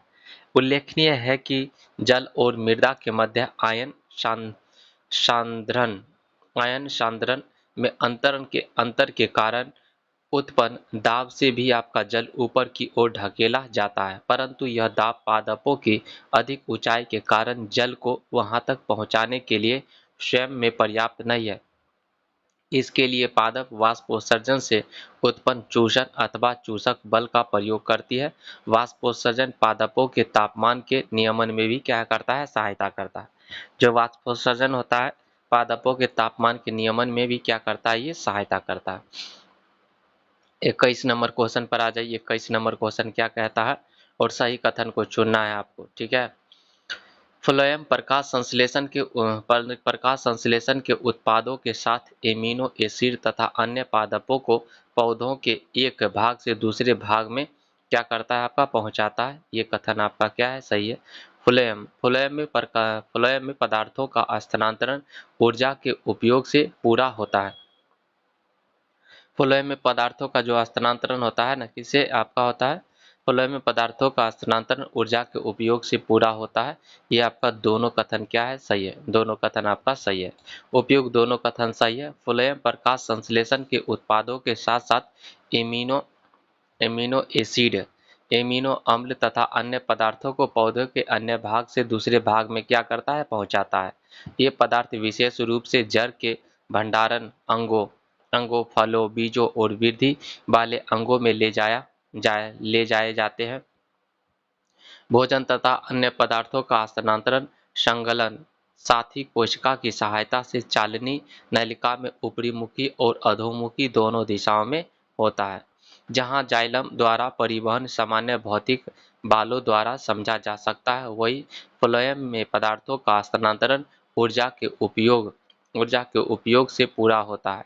सुक्रोज जैसे पदार्थ फ्लोएम ऊतक में एटीपी से प्राप्त ऊर्जा से ही आपका स्थानांतरित होता है।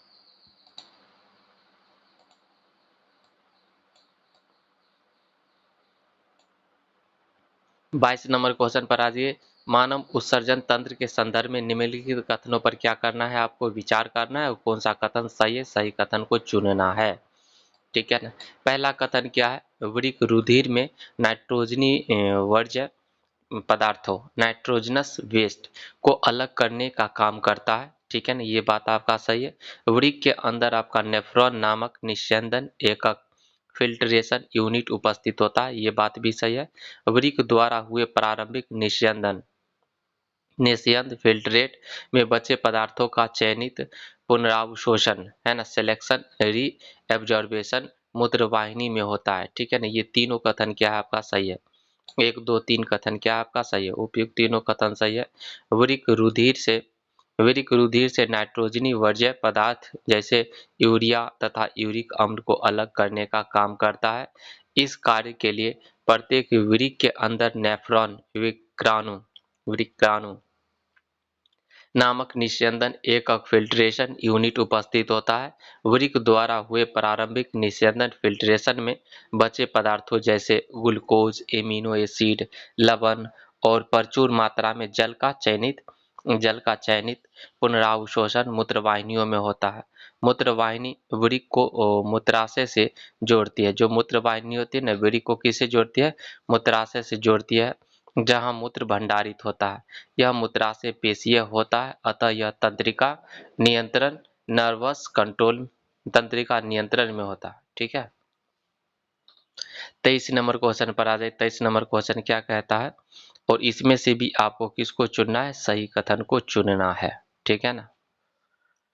तो अपशिष्ट पदार्थों का निम्नलिखित में कौन से पादपों में अपशिष्ट उत्सर्जन के उदाहरण है। अपशिष्ट उत्सर्जन के उदाहरण कौन कौन है। अपशिष्ट पदार्थों का कोशिकीय रिक्तिका में संचित करना और गिरती पत्तियां, रेजिन और गोंद प्रकाश संश्लेषण में जनित ऑक्सीजन, ठीक है ना, ये सारा अपशिष्ट पदार्थ है। 1 2 3 4 कथन क्या है आपका सही है, ऑप्शन डी सही हो जाएगा। पादप अपशिष्ट पदार्थों से छुटकारा पाने के लिए विविध तकनीकों का उपयोग करती है। उदाहरण के लिए अपशिष्ट पदार्थ कोशिका रिक्तिका में संचित किए जाते हैं, गोंद व रेजिन के रूप में निकाले जाते हैं।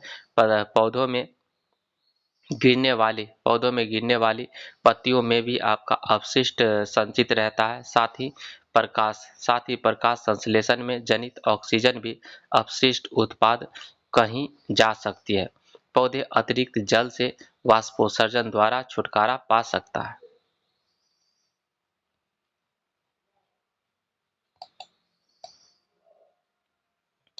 अगला चैप्टर है आपका नियंत्रण एवं समन्वय, कंट्रोल एंड कोऑर्डिनेशन, ठीक है ना।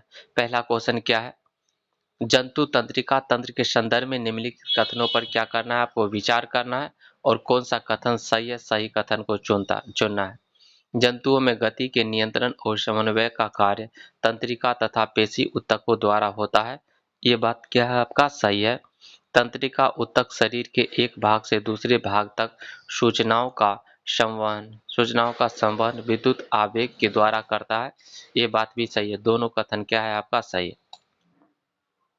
जंतुओं में गति के नियंत्रण और समन्वय का कार्य तंत्रिका तथा पेशी ऊतक द्वारा होता है। तंत्रिका ऊतक तंत्रिका कोशिकाओं या न्यूरॉन के एक संगठित जाल का बना होता है और यह सूचनाओं को विद्युत आवेग के द्वारा शरीर के एक भाग से दूसरे भाग तक संवहन में विशिष्टीकृत करता है, ठीक है। 2 नंबर क्वेश्चन पर आज 2 नंबर क्वेश्चन क्या है, मानव शरीर के तंत्रिका तंत्र और प्रतिवर्ती क्रिया रिफ्लेक्स एक्शन के संदर्भ में निम्नलिखित कथनों पर क्या करना है, विचार करना है और कौन सा कथन सही है, सही कथन को क्या करना है, आपको चुनना है। पूरे शरीर की तंत्रिकाएं मेरुरज्जु में मस्तिष्क को जाने वाली रास्ते में एक बंडल के रूप में मिलती है, एकदम ये बात सही है। प्रतिवर्ती चाप मस्तिष्क में बनता है, एकदम गलत, ठीक है ना। 1 नंबर तो सही है, 2 नंबर कथन आपका गलत है। परंतु अनुक्रिया के लिए प्रतिवर्ती चाप न्यूरॉन नेटवर्क की अपेक्षा अधिक दक्ष है, ठीक है ना। ये 1 नंबर और 3 नंबर कथन सही है, 2 नंबर कथन गलत। 1 3 कथन क्या है आपका सही है। मानव शरीर में प्रतिवर्ती क्रिया रिफ्लेक्स एक्शन प्रतिवर्ती चाप के कारण होता है। प्रतिवर्ती चाप वह प्रक्रम है जो आगम संकेतों का पता लगाने, स्थिति का संवेदन करने, आगम संकेतों का पता लगाने, स्थिति का संवेदन करने और उसके अनुसार निर्गम क्रिया करने यानी पेशियों की गति कराने का कार्य करता है। यह प्रक्रम मस्तिष्क के न्यूरॉन नेटवर्क के शीघ्र पूरा हो सकता है। पूरे शरीर की तंत्रिकाएं मेरुरज्जु में मस्तिष्क को जाने वाली रास्ते में एक बंडल के रूप में मिलती है। प्रतिवर्ती चाप इसी मेरुरज्जु में बनते हैं। जो प्रतिवर्ती चाप होता है ना, इसी मेरुरज्जु में बनता है।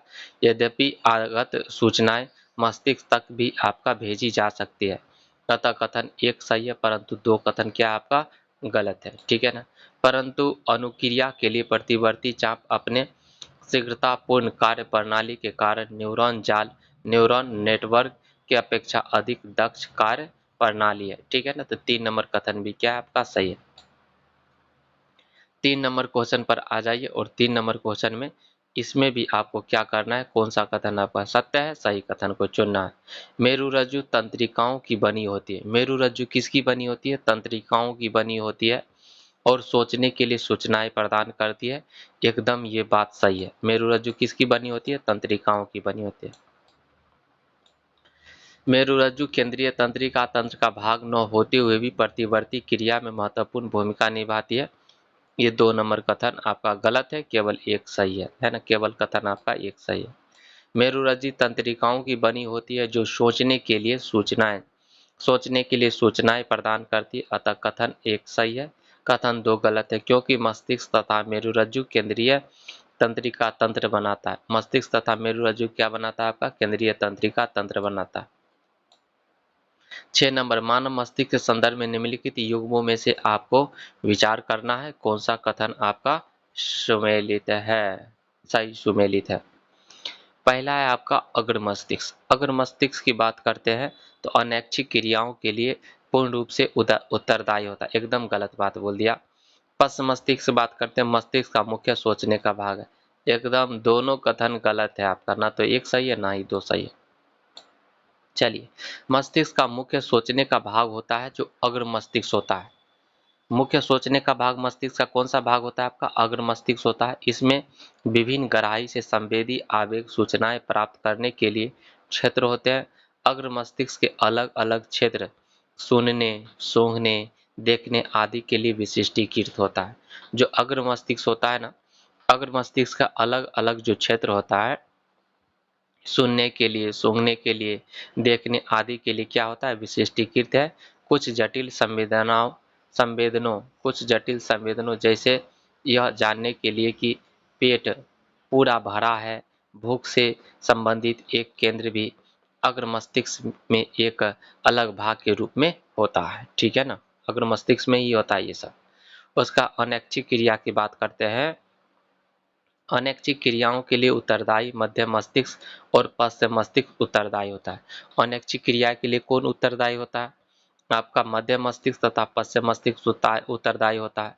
अनेक अनैच्छिक क्रियाएं जैसे रक्तदाब, लार आना, है ना, और वमन, वोमिटिंग पश्च मस्तिष्क से नियंत्रित होता है। कुछ क्रियाएं जैसे एक सीधी रेखा में चलना, साइकिल चलाना, एक पेंसिल उठाना आदि पश्च मस्तिष्क में स्थित अनुक्रिया के द्वारा ही आपका संभव हो पाता है। यह अनुमस्तिष्क ऐच्छिक क्रियाओं की परिशुद्धि और शरीर की संस्थिति और संतुलन के लिए क्या आता है? आपका उत्तरदायी होता है। 5 नंबर क्वेश्चन पर आ जाइए। 5 नंबर क्वेश्चन क्या कहता है? एकदम ध्यान से सुनते रहिए।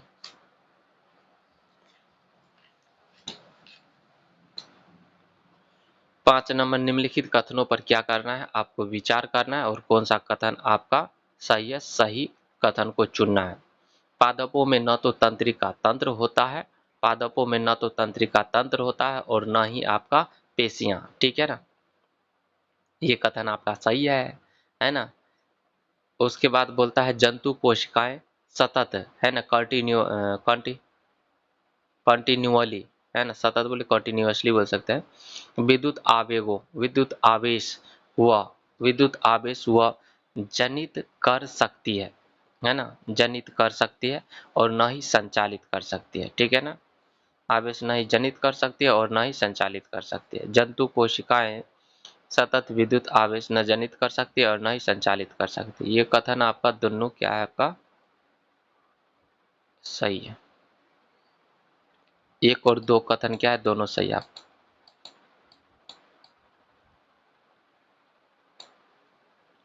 उपयुक्त दोनों कथन आपका सही है। शरीर की क्रियाओं के नियंत्रण तथा समन्वय के लिए जंतुओं में तंत्रिका तंत्र होता है, परंतु पादपों में न तो तंत्रिका तंत्र होती है और न ही पेशियां होती है। जंतु कोशिकाओं में सूचनाओं के संरक्षण के लिए, कोशिका में सूचनाओं के संचरण के लिए, जंतु कोशिका में सूचनाओं के संचरण के लिए विद्युत आवेग एक उत्तम साधन है, लेकिन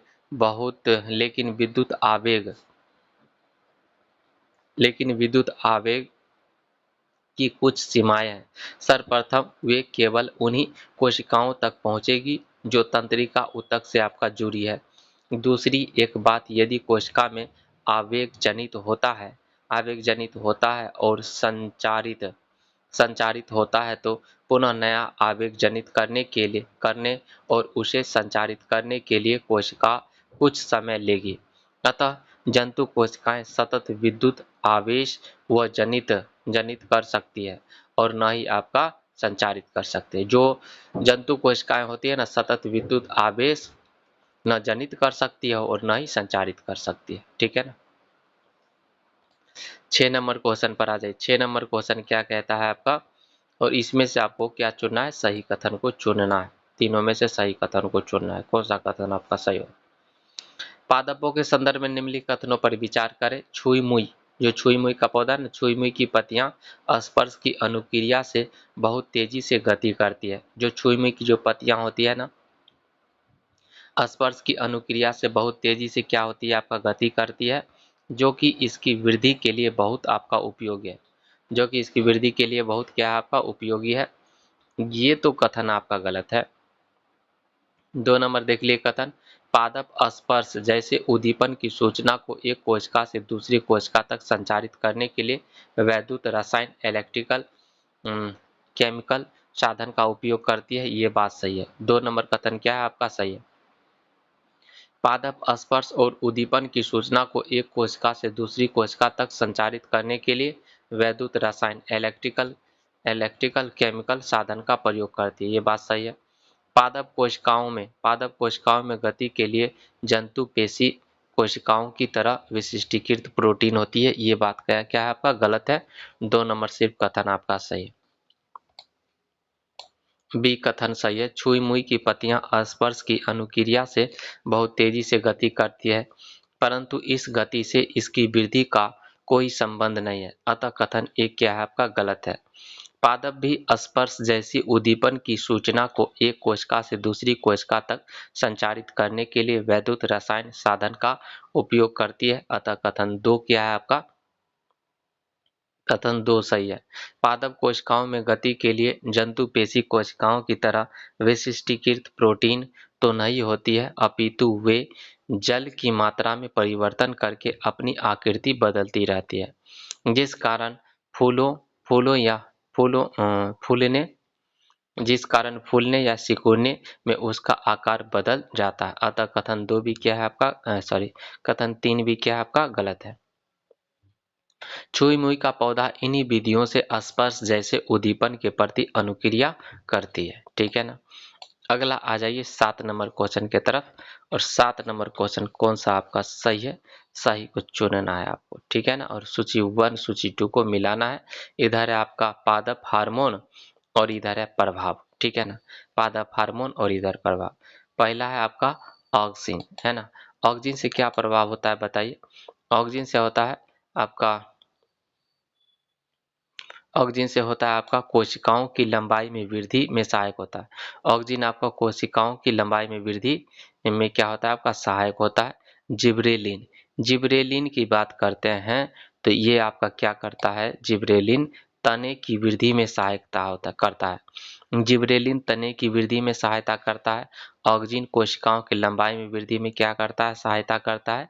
साइटोसिन की बात करते हैं सॉरी साइटोकाइनिन, साइटोकाइनिन आपका कोशिका विभाजन को प्रेरित करता है। साइटोकाइनिन कोशिका विभाजन को प्रेरित करता है और एब्सेसिक हार्मोन वृद्धि को क्या करता है, संदमन करता है, वृद्धि को रोकता है। ठीक है ना, बाधित करता है। तो ऑक्सिन क्या करता है बताइए।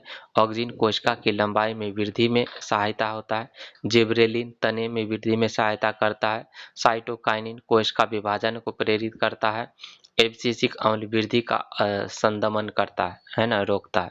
तो इस प्रकार से आपका हो जाएगा 3 4 3 4 1 2, 3 4 1 2 आंसर देख लीजिए।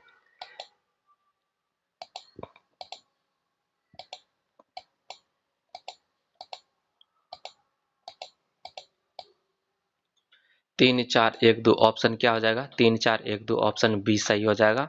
उपयुक्त जब वृद्धि करता पादप प्रकाश के संपर्क में आता है तो जब वृद्धि करता पादप प्रकाश के संपर्क में आता है तो ऑक्सिन नामक हार्मोन का संश्लेषण है ना सूट के अग्रभाग टिप में होता है। यह कोशिकाओं की लंबाई में वृद्धि में क्या होता है आपका सहायक है। जब पादप पर एक ओर से प्रकाश आ रहा हो तो ऑक्सिन आपका विसरित होकर परोह के छाया वाले भाग में आ जाता है। परोह के प्रकाश से दूर परोह के प्रकाश से आपका दूर वाले भाग में ऑक्सिन का सांद्रण कोशिकाओं को लंबाई में वृद्धि के लिए आपका उद्दीप्त करता है। अतः पादप प्रकाश की ओर क्या करता है, मुड़ता हुआ दिखाई देता है। जिब्रेलिन की बात करते हैं। जिब्रेलिन ऑक्सिन की तरह ही पादप हार्मोन है, जो है ना। जिब्रेलिन क्या है आपका पादप हार्मोन है जो तने की वृद्धि में क्या होता है, सहायक होता है। जिबरेलिन क्या करता है आपका तने की वृद्धि में क्या होता है, सहायक होता है। साइटोकाइनिन कोशिका विभाजन को प्रेरित करता है। साइटोकाइनिन क्या करता है, साइटोकाइनिन कोशिका विभाजन को प्रेरित करता है। एब्सिसिक अम्ल वृद्धि का संदमन करने वाले हार्मोन का एक उदाहरण है। एब्सिसिक जो अम्ल है ना, वृद्धि का संदमन करने वाले हार्मोन का एक उदाहरण है। पत्तियों का मुरझाना इसके प्रभावों से सम्मिलित है। पत्तियों का मुरझाना इसके प्रभाव से क्या है आपका, सम्मिलित है। अगला 8 नंबर क्वेश्चन पर आ जाइए। निम्नलिखित पर क्या करना है, आपको विचार करना है, कौन सा कथन आपका सही है। एड्रीनलिन, एड्रीनलिन, उसके बाद टेस्टोस्टेरॉन और एस्ट्रोजन, ठीक है। तो इसमें ये बताना है आपको उपयुक्त हार्मोन में से कौन सा हार्मोन जंतुओं में लड़ने अथवा भागने की उपस्थिति में शरीर की स्थिति से निपटने के लिए तैयार करने का कार्य करता है। तो आपको एकदम से ऑप्शन ए की तरफ से आराम से बढ़ जाना चाहिए। बेटा इसको क्या बोलते हैं, एड्रीनलिन। एड्रीनलिन जो अधिवृक्क ग्रंथि से क्या करता है, ये आपका स्रावित होता है, ठीक है ना। एड्रिनल ग्लैंड से क्या होता है आपका, स्रावित होता है एड्रीनलिन हार्मोन, ठीक है। अगर मान लीजिए किसी को डर लग गया या कुत्ता दौड़ा दिया, सांड दौड़ा दिया, है ना, तो उस कंडीशन में जैसे या फिर कोई डर गया, है ना, उस कंडीशन में ये हार्मोन क्या होता है, रिलीज होता है। ऑप्शन क्या आ जाएगा, ए सही हो जाएगा। मनुष्यों सहित अनेक जंतुओं में लड़ने अथवा भागने की परिस्थिति में शरीर की स्थिति से निपटने के लिए तैयार करने का कार्य एड्रीनलिन हार्मोन के द्वारा किया जाता है, जो कि अधिवृक्क ग्रंथि, है ना, एड्रिनल ग्लैंड से स्रावित होता है। और ऑप्शन क्या आ जाएगा, ए सही हो जाएगा। एड्रीनलिन सीधा रुधिर में स्रावित होता है और शरीर के विभिन्न भागों तक पहुंचा दिया जाता है। हृदय सहित यह तीनों लक्ष्य अंगों, टारगेट ऑर्गन्स या विशिष्ट ऊतकों पर कार्य करता है, जिसके कारण हृदय की धड़कन बढ़ जाती है, जिससे हमारी पेशियों को अधिक ऑक्सीजन की आपूर्ति हो सके। पाचन तंत्र और त्वचा में रुधिर की आपूर्ति कम हो जाती है। पाचन तंत्र और त्वचा में रुधिर की आपूर्ति कम हो जाती है, क्योंकि इन अंगों के छोटी धमनियों के आसपास की पेशियां आपका सिकुड़ जाती है। यह रुधिर की दिशा हमारी कंकाल पेशियों की ओर कर देती है और रुधिर की दिशा हमारी कंकाल पेशियों की ओर कर देती है। डायफ्राम और पसलियों की पेशी के संकुचन के लिए श्वसन दर भी आपका बढ़ जाता है। डायफ्राम और पसलियों के पेशी के संकुचन से श्वसन दर भी क्या होता है, बढ़ जाता है। ये सभी अनुक्रिया मिलकर जंतु के शरीर को स्थिति से निपटने के लिए तैयार करती है। ये जंतु हार्मोन शरीर की अंतःस्रावी ग्रंथियों का भाग है, जो हमारे शरीर में नियंत्रण और समन्वय का दूसरा मार्ग है। टेस्टोस्टेरोन हार्मोन नर तथा एस्ट्रोजन हार्मोन आपका मादा में स्रावित होता है। टेस्टोस्टेरोन हार्मोन की बात करते हैं तो ये कहाँ स्रावित होता है, बोलिए कहाँ स्रावित होता है। टेस्टोस्टेरोन हार्मोन आपका नर से स्रावित होता है और एस्ट्रोजन हार्मोन मादा में स्रावित होता है, परंतु लड़ने अथवा भागने की परिस्थिति से इसका संबंध नहीं है, ठीक है। 9 नंबर क्वेश्चन पर आ जाइए। 9 नंबर क्वेश्चन क्या कहता है ना, इसमें भी आपको सही कथन को सुमेलित करना है और कौन सुमेलित है ना, इस पर बात करना है। अवटु ग्रंथि, इसको थायराइड ग्लैंड बोलते हैं। थायराइड ग्लैंड से आपका कौन सा हार्मोन रिलीज होता है, थायरोक्सिन हार्मोन रिलीज होता है, एकदम बढ़िया बात, सही है।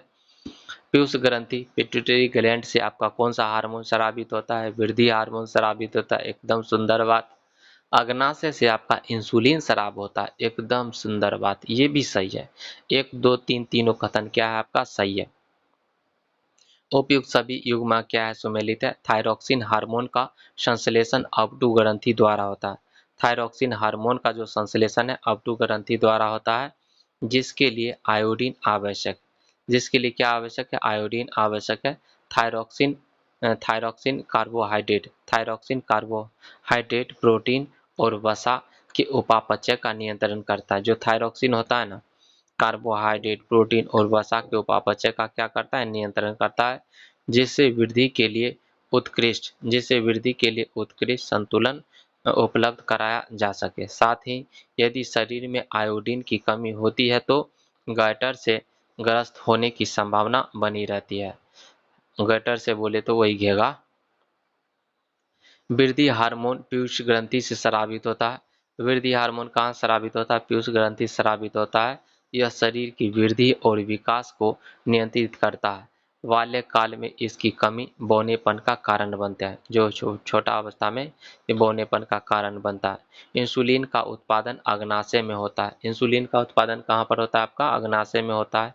यह रुधिर में शर्करा के स्तर को नियंत्रित करने में सहायता करता है। यदि यह उचित मात्रा में स्रावित नहीं होता है तो रुधिर में शर्करा का स्तर क्या होता है? आपका रुधिर में आपका शर्करा का स्तर बढ़ जाता है। अगला है 8 नंबर चैप्टर पर आ जाइए। 8 नंबर चैप्टर है आपका जीव जनन कैसे करते हैं, है ना। 8 नंबर चैप्टर है जीव जनन कैसे करते हैं। चलिए बताइए। जनन के संदर्भ में निम्नलिखित कथनों पर आपको विचार करना है। कौन सा कथन आपका सही है? सही कथन को क्या करना है? आपको चुनना है। पहला कथन है जनन की मूल घटना डीएनए की प्रतिकृति कॉपी बनाना है। एकदम बात ये सही है। दूसरा कथन क्या है? जनन कोशिका में डीएनए की दो प्रतिकृतियां बनती है जो कि एक दूसरे से पूर्णतः क्या होती है? आपका समरूप होती है। जनन कोशिका में डीएनए की दो प्रतिकृतियां बनती है जो कि एक दूसरे से पूर्णतः क्या होती है? आपका समरूप होती है। ये बात भी क्या है? आपका सही है। नहीं सॉरी, ये गलत है। 2 नंबर कथन क्या है? आपका गलत है, ये गलत है। 3 नंबर कथन पर आ जाइए। किसी प्रजाति स्पेसीज की समष्टि, है ना, के अस्थायित्व का, समष्टि बोले तो पॉपुलेशन, समष्टि की अस्थायित्व का संबंध उसके जनन से है। तो 1 नंबर और 3 नंबर कथन सही है। 2 नंबर कथन क्या है? आपका गलत है। 1 और 3 क्या है? आपका सही है। कोशिका के आपका जो कोशिका के केंद्रक में डीएनए, कोशिका के केंद्रक में आपका डीएनए में प्रोटीन संश्लेषण हेतु सूचना निहित होती है। इस संदेश के भिन्न होने की अवस्था में बनने वाला प्रोटीन भी आपका भिन्न होती है। विशिष्ट प्रोटीन के कारण विभिन्न प्रोटीन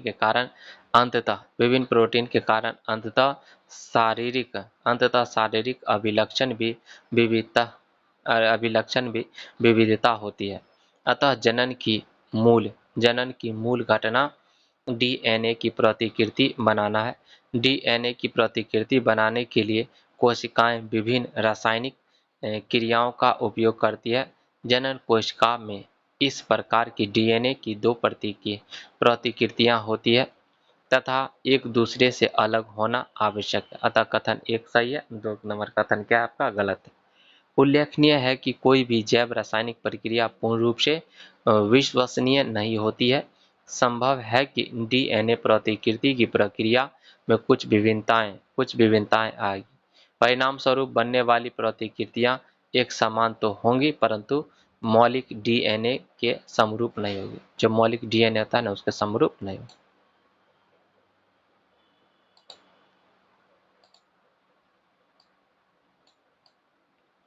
अगला है आपका अपनी जनन क्षमता का उपयोग। अपनी जनन क्षमता का उपयोग कर जीवों की समष्टि पॉपुलेशन पारितंत्र में स्थान अथवा निकेत, है ना, नीचेज निकेत ग्रहण कर सकती है।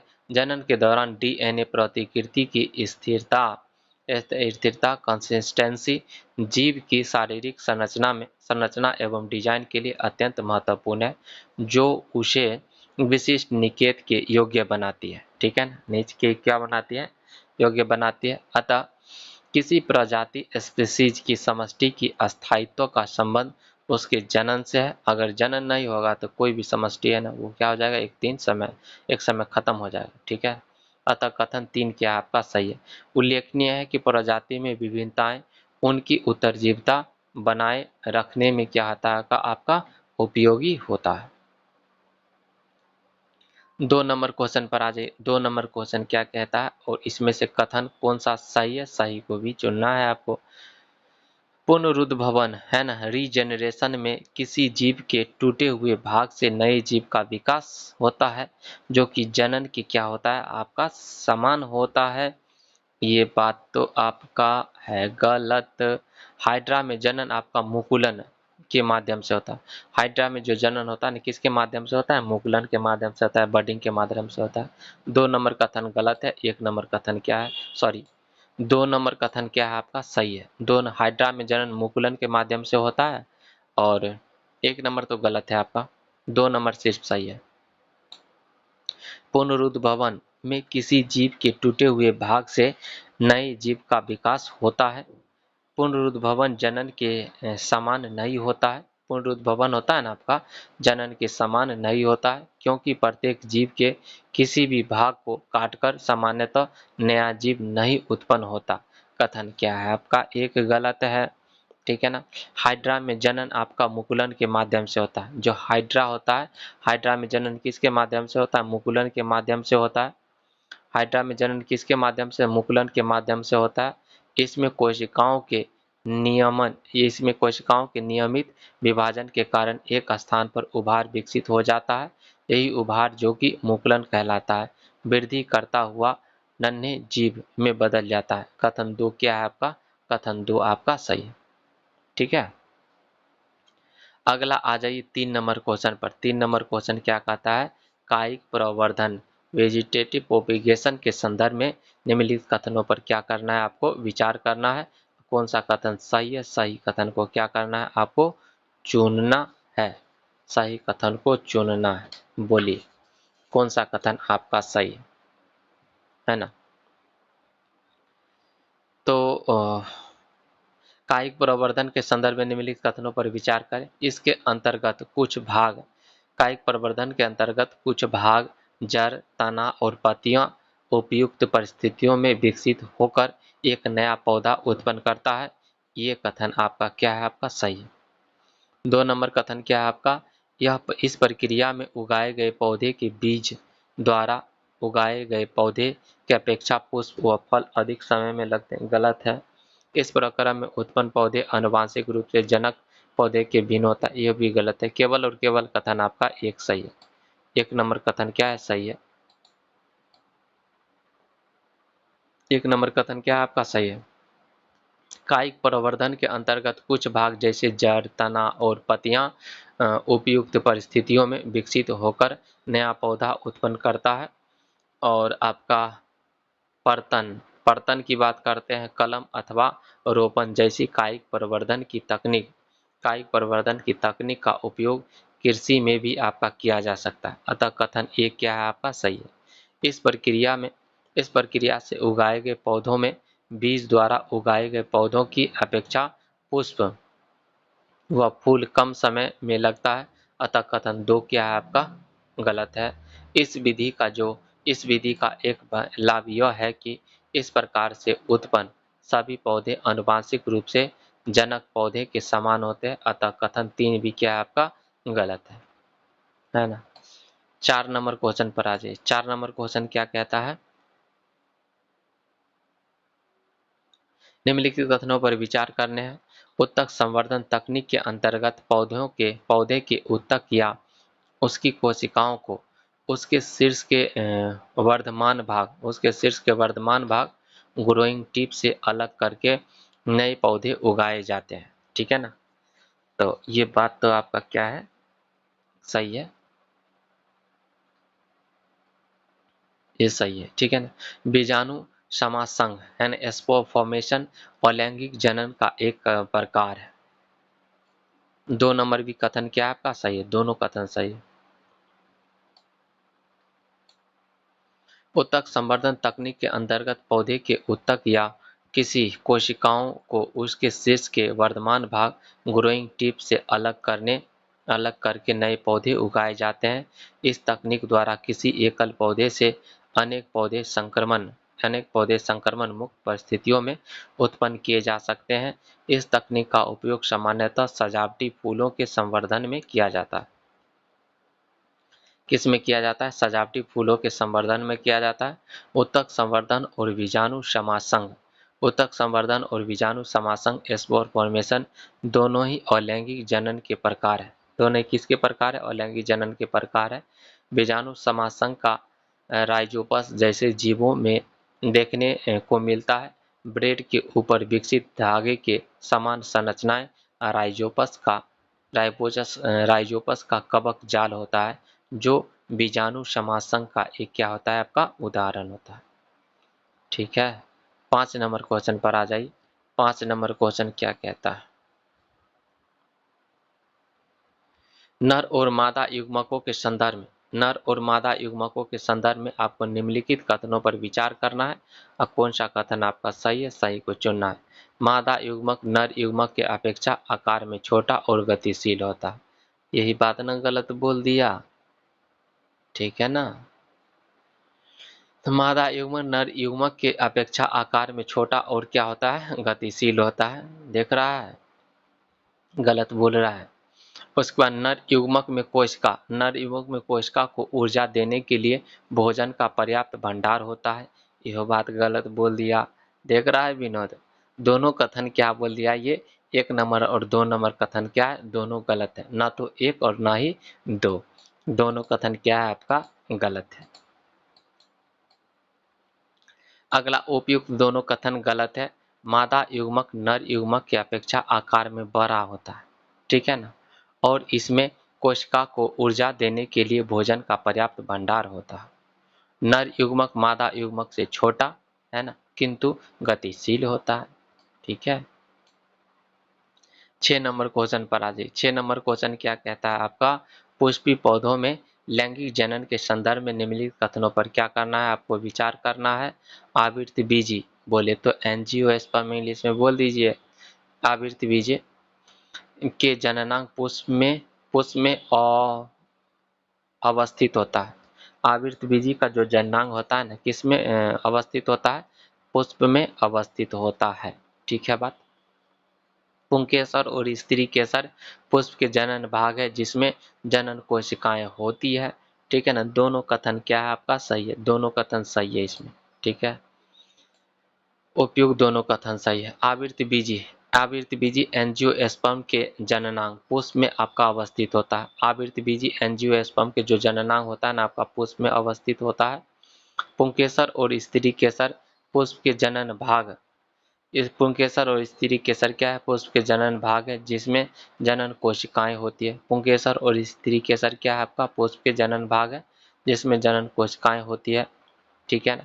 जब पुष्प में पुंकेसर और स्त्री केसर में से केवल एक जननांग उपस्थित होता है तो वह पुष्प एक लिंगी कहलाता है। उदाहरण में पपीता और तरबूज। जब पुष्प में पुंकेसर और स्त्री केसर दोनों उपस्थित होते हैं तो वह पुष्प उभयलिंगी कहलाता है, जैसे गुड़हल और सरसों हो जाएगा। ठीक है ना। 7 नंबर क्वेश्चन पर आ जाए। 7 नंबर क्वेश्चन क्या कहता है? पुष्पी पौधों में लैंगिक जननांग के संदर्भ में निम्नलिखित कथनों पर क्या करना है? आपको विचार करना है कि कौन सा कथन आपका क्या है? आपका सही है। पुष्पी पौधों के लैंगिक जननांग के संदर्भ में निम्नलिखित कथनों पर विचार करें। पुंकेसर नर जननांग है, जो परागकण बनाता है। पुंकेसर क्या आपका? नर जननांग। पुंकेसर क्या आपका? नर जननांग है, जो परागकण बनाता है। पुंकेसर आपका नर जननांग है, जो परागकण बनाता है। स्त्री केसर आपका मादा जननांग है, जो पुष्प के केंद्र में अवस्थित होता है। स्त्री केसर मादा जननांग है, जो पुष्प के केंद्र में अवस्थित होता है। परागकणों का उसी पुष्प के वर्तिकाग्र पर स्थानांतरण स्वपरागन कहलाता है। परागकण का उसी पुष्प के वर्तिकाग्र पर स्थानांतरण क्या करता है? स्वपरागन कहलाता है। जब एक पुष्प से दूसरे पुष्प का स्थानांतरण पर परागन कहलाता है। एक पुष्प से दूसरे पुष्प का जो स्थानांतरण क्या कहलाता है? पर परागन कहलाता है। एक पुष्प से दूसरे पुष्प का स्थानांतरण पर परागन कहलाता है। ठीक है ना। सब कथन सही है, एकदम टकाटक। ठीक है, उपयुक्त तीनों कथन आपका सही है। पुंकेसर नर जननांग है। पुंकेसर क्या आपका? नर जननांग है, जो परागकण बनाता है। सामान्यतः इसका रंग पीला होता है। कैसा होता है? तब पीला होता है। स्त्री केसर मादा जननांग है, जो पुष्प के केंद्र में अवस्थित होता है। यदि परागकणों का स्थानांतरण उसी पुष्प के वर्तिकाग्र पर होता है तो यह स्वपरागन यह स्वपरागण जबकि एक पुष्प से दूसरे पुष्प पर होता है तो यह आपका पर परागण कहलाता है ना। क्या कहलाएगा? पर परागण। 8 नंबर क्वेश्चन क्या कहता है आपका? नर जनन तंत्र के संदर्भ में निम्नलिखित कथनों पर क्या करना है? आपको विचार करना है और कौन सा कथन आपका सही है, सही को चुन लेना है। शुक्राणु उत्पादन के लिए आवश्यक ताप शरीर के ताप से अधिक होता है, एकदम बात गलत। दूसरा है टेस्टोस्टेरोन नर में शुक्राणु, टेस्टोस्टेरोन आपका नर में शुक्राणु उत्पादन तथा यौवना अवस्था के लक्षणों के नियंत्रण का कार्य करता है। ये तो बात आपका सही है, 2 नंबर कथन सही है, ठीक है ना, केवल आपका 2 सही है। शुक्राणु का निर्माण वृषण में होता है, टेस्टिस में होता है। शुक्राणु का निर्माण वृषण में होता है, ये उदर गुहा के बाहर वृषण कोश में स्थित होता है। क्योंकि शुक्राणु उत्पादन के लिए आवश्यक ताप शरीर के ताप से कम होता है, अतः कथन एक क्या है आपका गलत है। टेस्टोस्टेरोन नर में शुक्राणु उत्पादन तथा यौवनावस्था के लक्षणों के नियंत्रण का कार्य करता है, कथन 2 क्या है आपका सही है, ठीक है ना। 9 नंबर क्वेश्चन पर आ जाइए। 9 नंबर क्या कहता है? मादा जनन तंत्र के संदर्भ में निम्नलिखित कथनों पर क्या करना है? आपको विचार करना है ना। और कौन सा कथन आपका सही नहीं है, गलत वाला को क्या करना है? आपको चुन लेना है। मादा में अंड कोशिका का निर्माण अंडाशय में होता है, एकदम बात है सही, ठीक है ना। निषेचन का कार्य मादा के गर्भाशय में संपन्न होता है, एकदम बात गलत है, फैलोपियन ट्यूब में होता है। अगला है प्लेसेंटा भ्रूण के पोषण, है ना, के लिए एक विशेष संरचना है, ये बात भी सही है। 2 नंबर सिर्फ कथन क्या है आपका गलत है, केवल 2 गलत। मादा में अंड कोशिका का निर्माण अंडाशय में होता है, अतः कथन एक गलत, एक क्या है आपका सही है। निषेचन का कार्य मादा के अंड वाहिका में संपन्न होता है। निषेचन के पश्चात निषेचित अंड अथवा युग्मज गर्भाशय में स्थापित हो जाता है, ठीक है ना। कथन 2 क्या है आपका गलत है। भ्रूण को माँ के रुधिर से ही पोषण मिलता है, जिसके लिए प्लेसेंटा नामक एक विशेष संरचना होती है, अतः कथन 3 भी क्या है आपका सही। अतः 3 भी क्या है कथन आपका सही। 10 नंबर क्वेश्चन पर आ जाइए तो आराम से। निम्नलिखित पर विचार कीजिए, निम्नलिखित पर विचार कीजिए और बताइए कौन वायरस से होने वाला रोग है, कौन रोग वायरस जनित है। पहला आपका गोनेरिया, गोनेरिया वायरस से होता है, बोलिए तो होता है कि नहीं होता है? नहीं होता है। सिफिलिस, सिफिलिस ये वायरस से होता है, यह वायरस से नहीं होता है। मस्सा ये वायरस से होता है और HIV भी क्या होता है का आपका वायरस से होता है ना। तो आपका 3 और 4 जो है कथन C option 3 number 4 number. Gonorrhoea तथा सिफिलिस, गोनेरिया और सिफिलिस आपका जीवाणु जनित रोग है। गोनेरिया और सिफिलिस कौन सा रोग है आपका? गोनेरिया और सिफिलिस जीवाणु जनित रोग है, जबकि मस्सा तथा HIV जो विषाणु जनित रोग है। उल्लेखनीय है कि उपयुक्त सभी रोग लैंगिक संचरण से भी हो सकता है।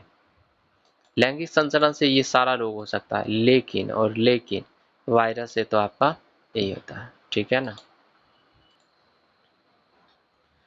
अगला है 9 नंबर चैप्टर आपका आनुवांशिकता एवं जैव विकास। आनुवांशिकता और जैव विकास के बारे में हम लोग पढ़ेंगे। चलिए क्वेश्चन नंबर, आप लोग लाइक करते रहिए, कम से कम 1 लाइक तो जरूर बनता है, लाइक नहीं करते हैं यही दिक्कत है, बस कोई बात नहीं, कोई बात नहीं, मत कीजिए। 1 नंबर क्वेश्चन, निम्नलिखित कथनों पर क्या करना है? विचार करना है। दूसरी पीढ़ी, देखिए इसमें से कथन में से चुनना है कि कौन सा कथन आपका सत्य है, को चुनना है। दूसरी पीढ़ी में पहली पीढ़ी से विविधता और लैंगिक जनन की अपेक्षा लैंगिक जनन से क्या होता है? अधिक होता है। दूसरी पीढ़ी में पहली पीढ़ी से विविधता और लैंगिक जनन की अपेक्षा लैंगिक जनन में क्या, लैंगिक जनन से आपका अधिक होता है। लैंगिक जनन वाले जीवों में एक अभिलक्षण ट्रेट के जीन के 2 प्रतिरूप होते हैं, जिनके एक समान न होने की स्थिति में जो अभिलक्षण व्यक्त होता है उसे प्रभावी और दूसरे को अप्रभावी लक्षण कहते हैं, ठीक है ना। दोनों कथन इसमें क्या है आपका सही है, दोनों कथन सही है। उपयुक्त दोनों सही है। दूसरी पीढ़ी में पहली पीढ़ी की से विविधता और लैंगिक जनन की अपेक्षा लैंगिक जनन में अधिक होता है। लैंगिक जनन में देख लीजिए इतना है, दुनिया में आदमी 144 करोड़ सिर्फ इंडिया में है, ठीक है ना।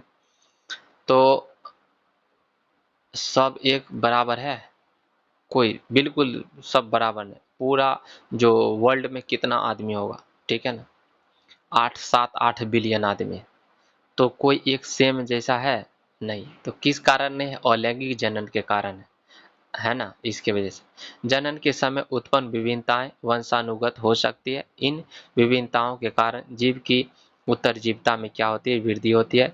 लैंगिक जनन वाले जीवों में एक अभिलक्षण के जीन के दो प्रतिरूप होते हैं।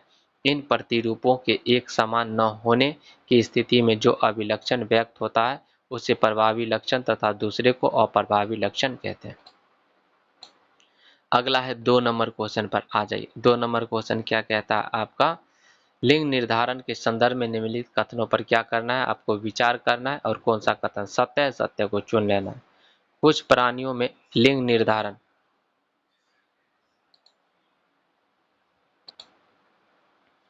कुछ प्राणियों में लिंग निर्धारण निषेचित अंडे युग्मक के उस्मा उस्मानियन उस्मा उस्मायन ताप पर निर्भर करता है। ये बात तो क्या है आपका सही है। घोंगे घोंगे में लिंग का निर्धारण आनुवंशिक नहीं होता है। घोंगा में जो होता है ना, जिसका लिंग निर्धारण आपका आनुवंशिक नहीं होता है। मनुष्यों में बच्चों का लिंग निर्धारण उन्हें पिता से प्राप्त हुए गुणसूत्र पर निर्भर करता है। मनुष्य में बच्चों का लिंग निर्धारण उन्हें पिता से प्राप्त हुए गुणसूत्र पर क्या करता है? आपका निर्भर करता है। 1 2 3 कथन क्या आपका सही है। कुछ स्पेसीज पूर्ण रूप से आपका पर्यावरण पर निर्भर करती है, इसलिए कुछ प्राणियों में लिंग निर्धारण निषेचित अंडे युग्मक के ऊष्मायन ताप पर निर्भर करता है और संतति नर होगी या मादा। घोंगे जैसे कुछ प्राणी अपना लिंग बदल सकते हैं, जिससे यह पता चलता है कि घोंगे में लिंग का निर्धारण आनुवंशिक नहीं होता। घोंगे में जो लिंग का निर्धारण क्या होता है? आनुवंशिक नहीं होता है ना। ये क्या कर सकता है? अपना लिंग बदल सकता है। मानव के सभी गुणसूत्र पूर्ण रूप से आपका युग्म नहीं होते हैं। मानव में सभी गुणसूत्र पूर्ण रूप से युग्म नहीं होते हैं। इसमें अधिकतर गुणसूत्र माता और पिता के गुणसूत्रों के प्रतिरूप होते हैं। इनकी संख्या 22 जोड़ी होती है और 23वीं जोड़ी लिंग जो 23वीं जोड़ी होता है ना, वो क्या करता है? लिंग निर्धारण करता है। के लिए 22वें जोड़े हैं, लेकिन एक युग्म जिसे लिंग सूत्र कहते हैं जो हमेशा पूर्ण जोड़े में नहीं होता है। स्त्री में गुणसूत्र का पूर्ण युग्म होता है और दोनों ही आपका एक्स कहलाती है, लेकिन पुरुषों में यह जोड़ा परिपूर्ण जोड़ा नहीं होता है, जिसमें एक्स गुणसूत्र है ना, एक गुणसूत्र एक्स और दूसरा क्या होता है? आपका वाई गुणसूत्र होता है। इस प्रकार स्त्रियों में एक्स एक्स तथा पुरुष में आपका एक्स वाई गुणसूत्र होता है।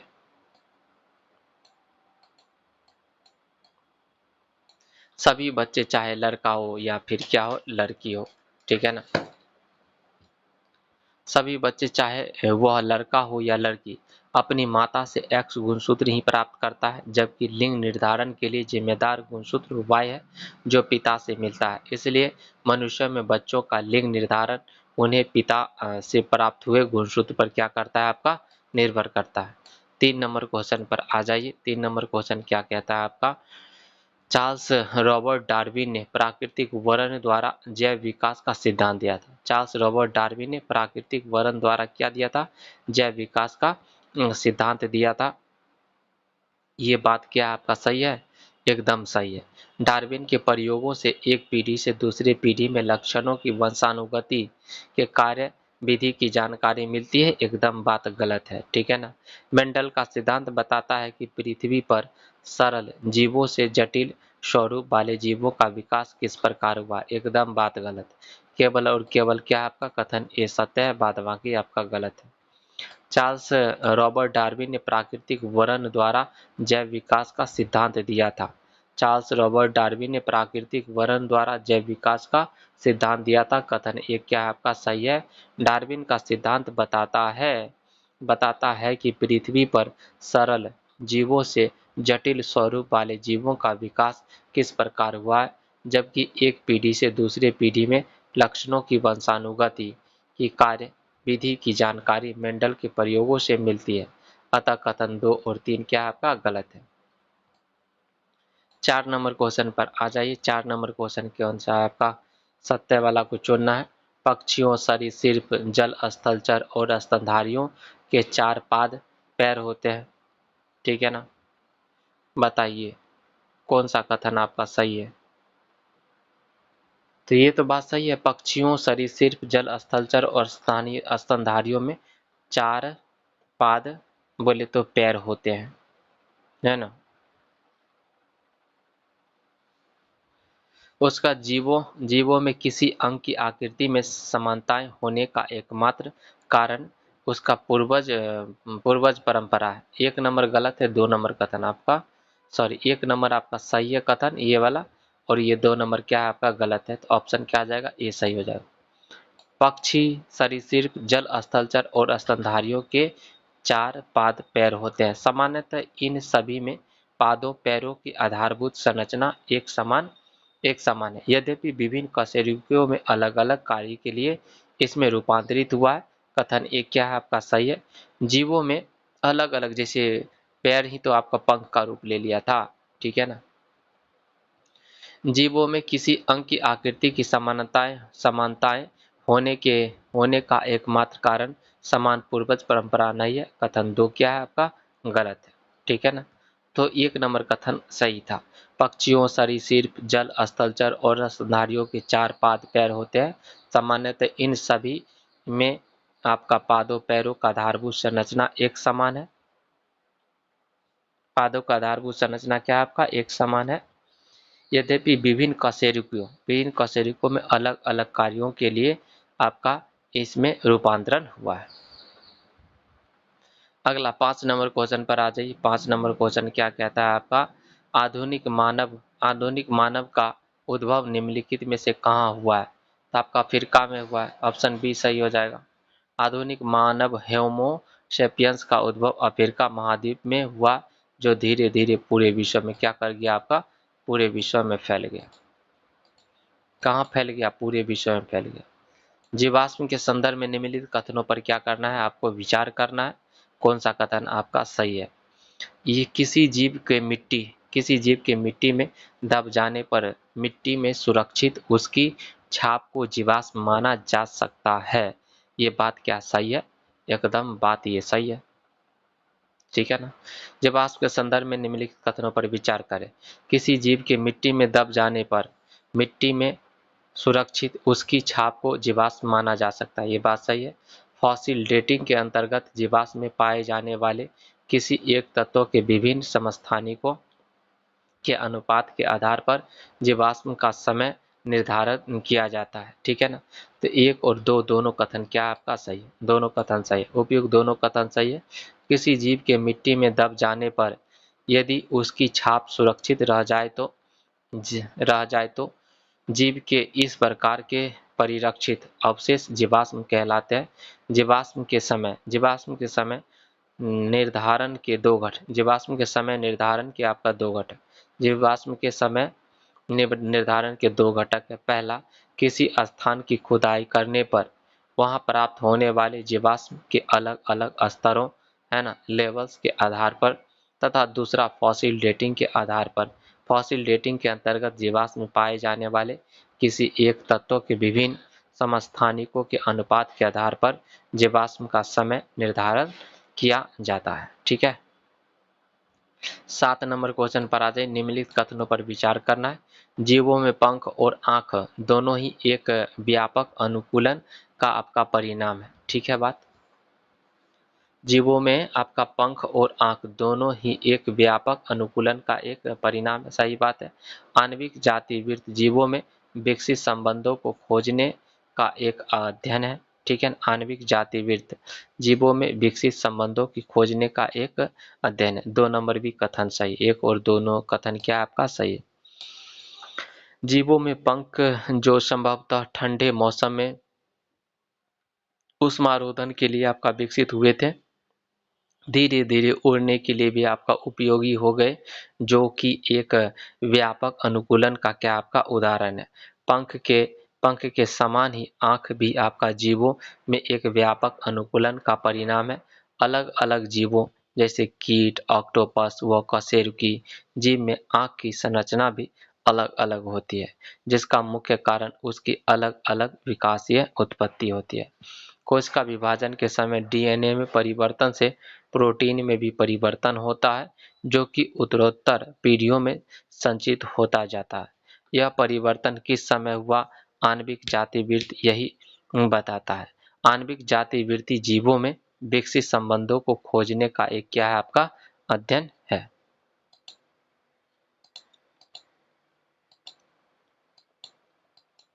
अगला 8 नंबर क्वेश्चन पर आ जाइए। 8 नंबर क्वेश्चन क्या कहता है आपका, निम्नलिखित कथनों पर विचार करने हैं और कौन सा कथन सत्य है, सत्य को चुनना है।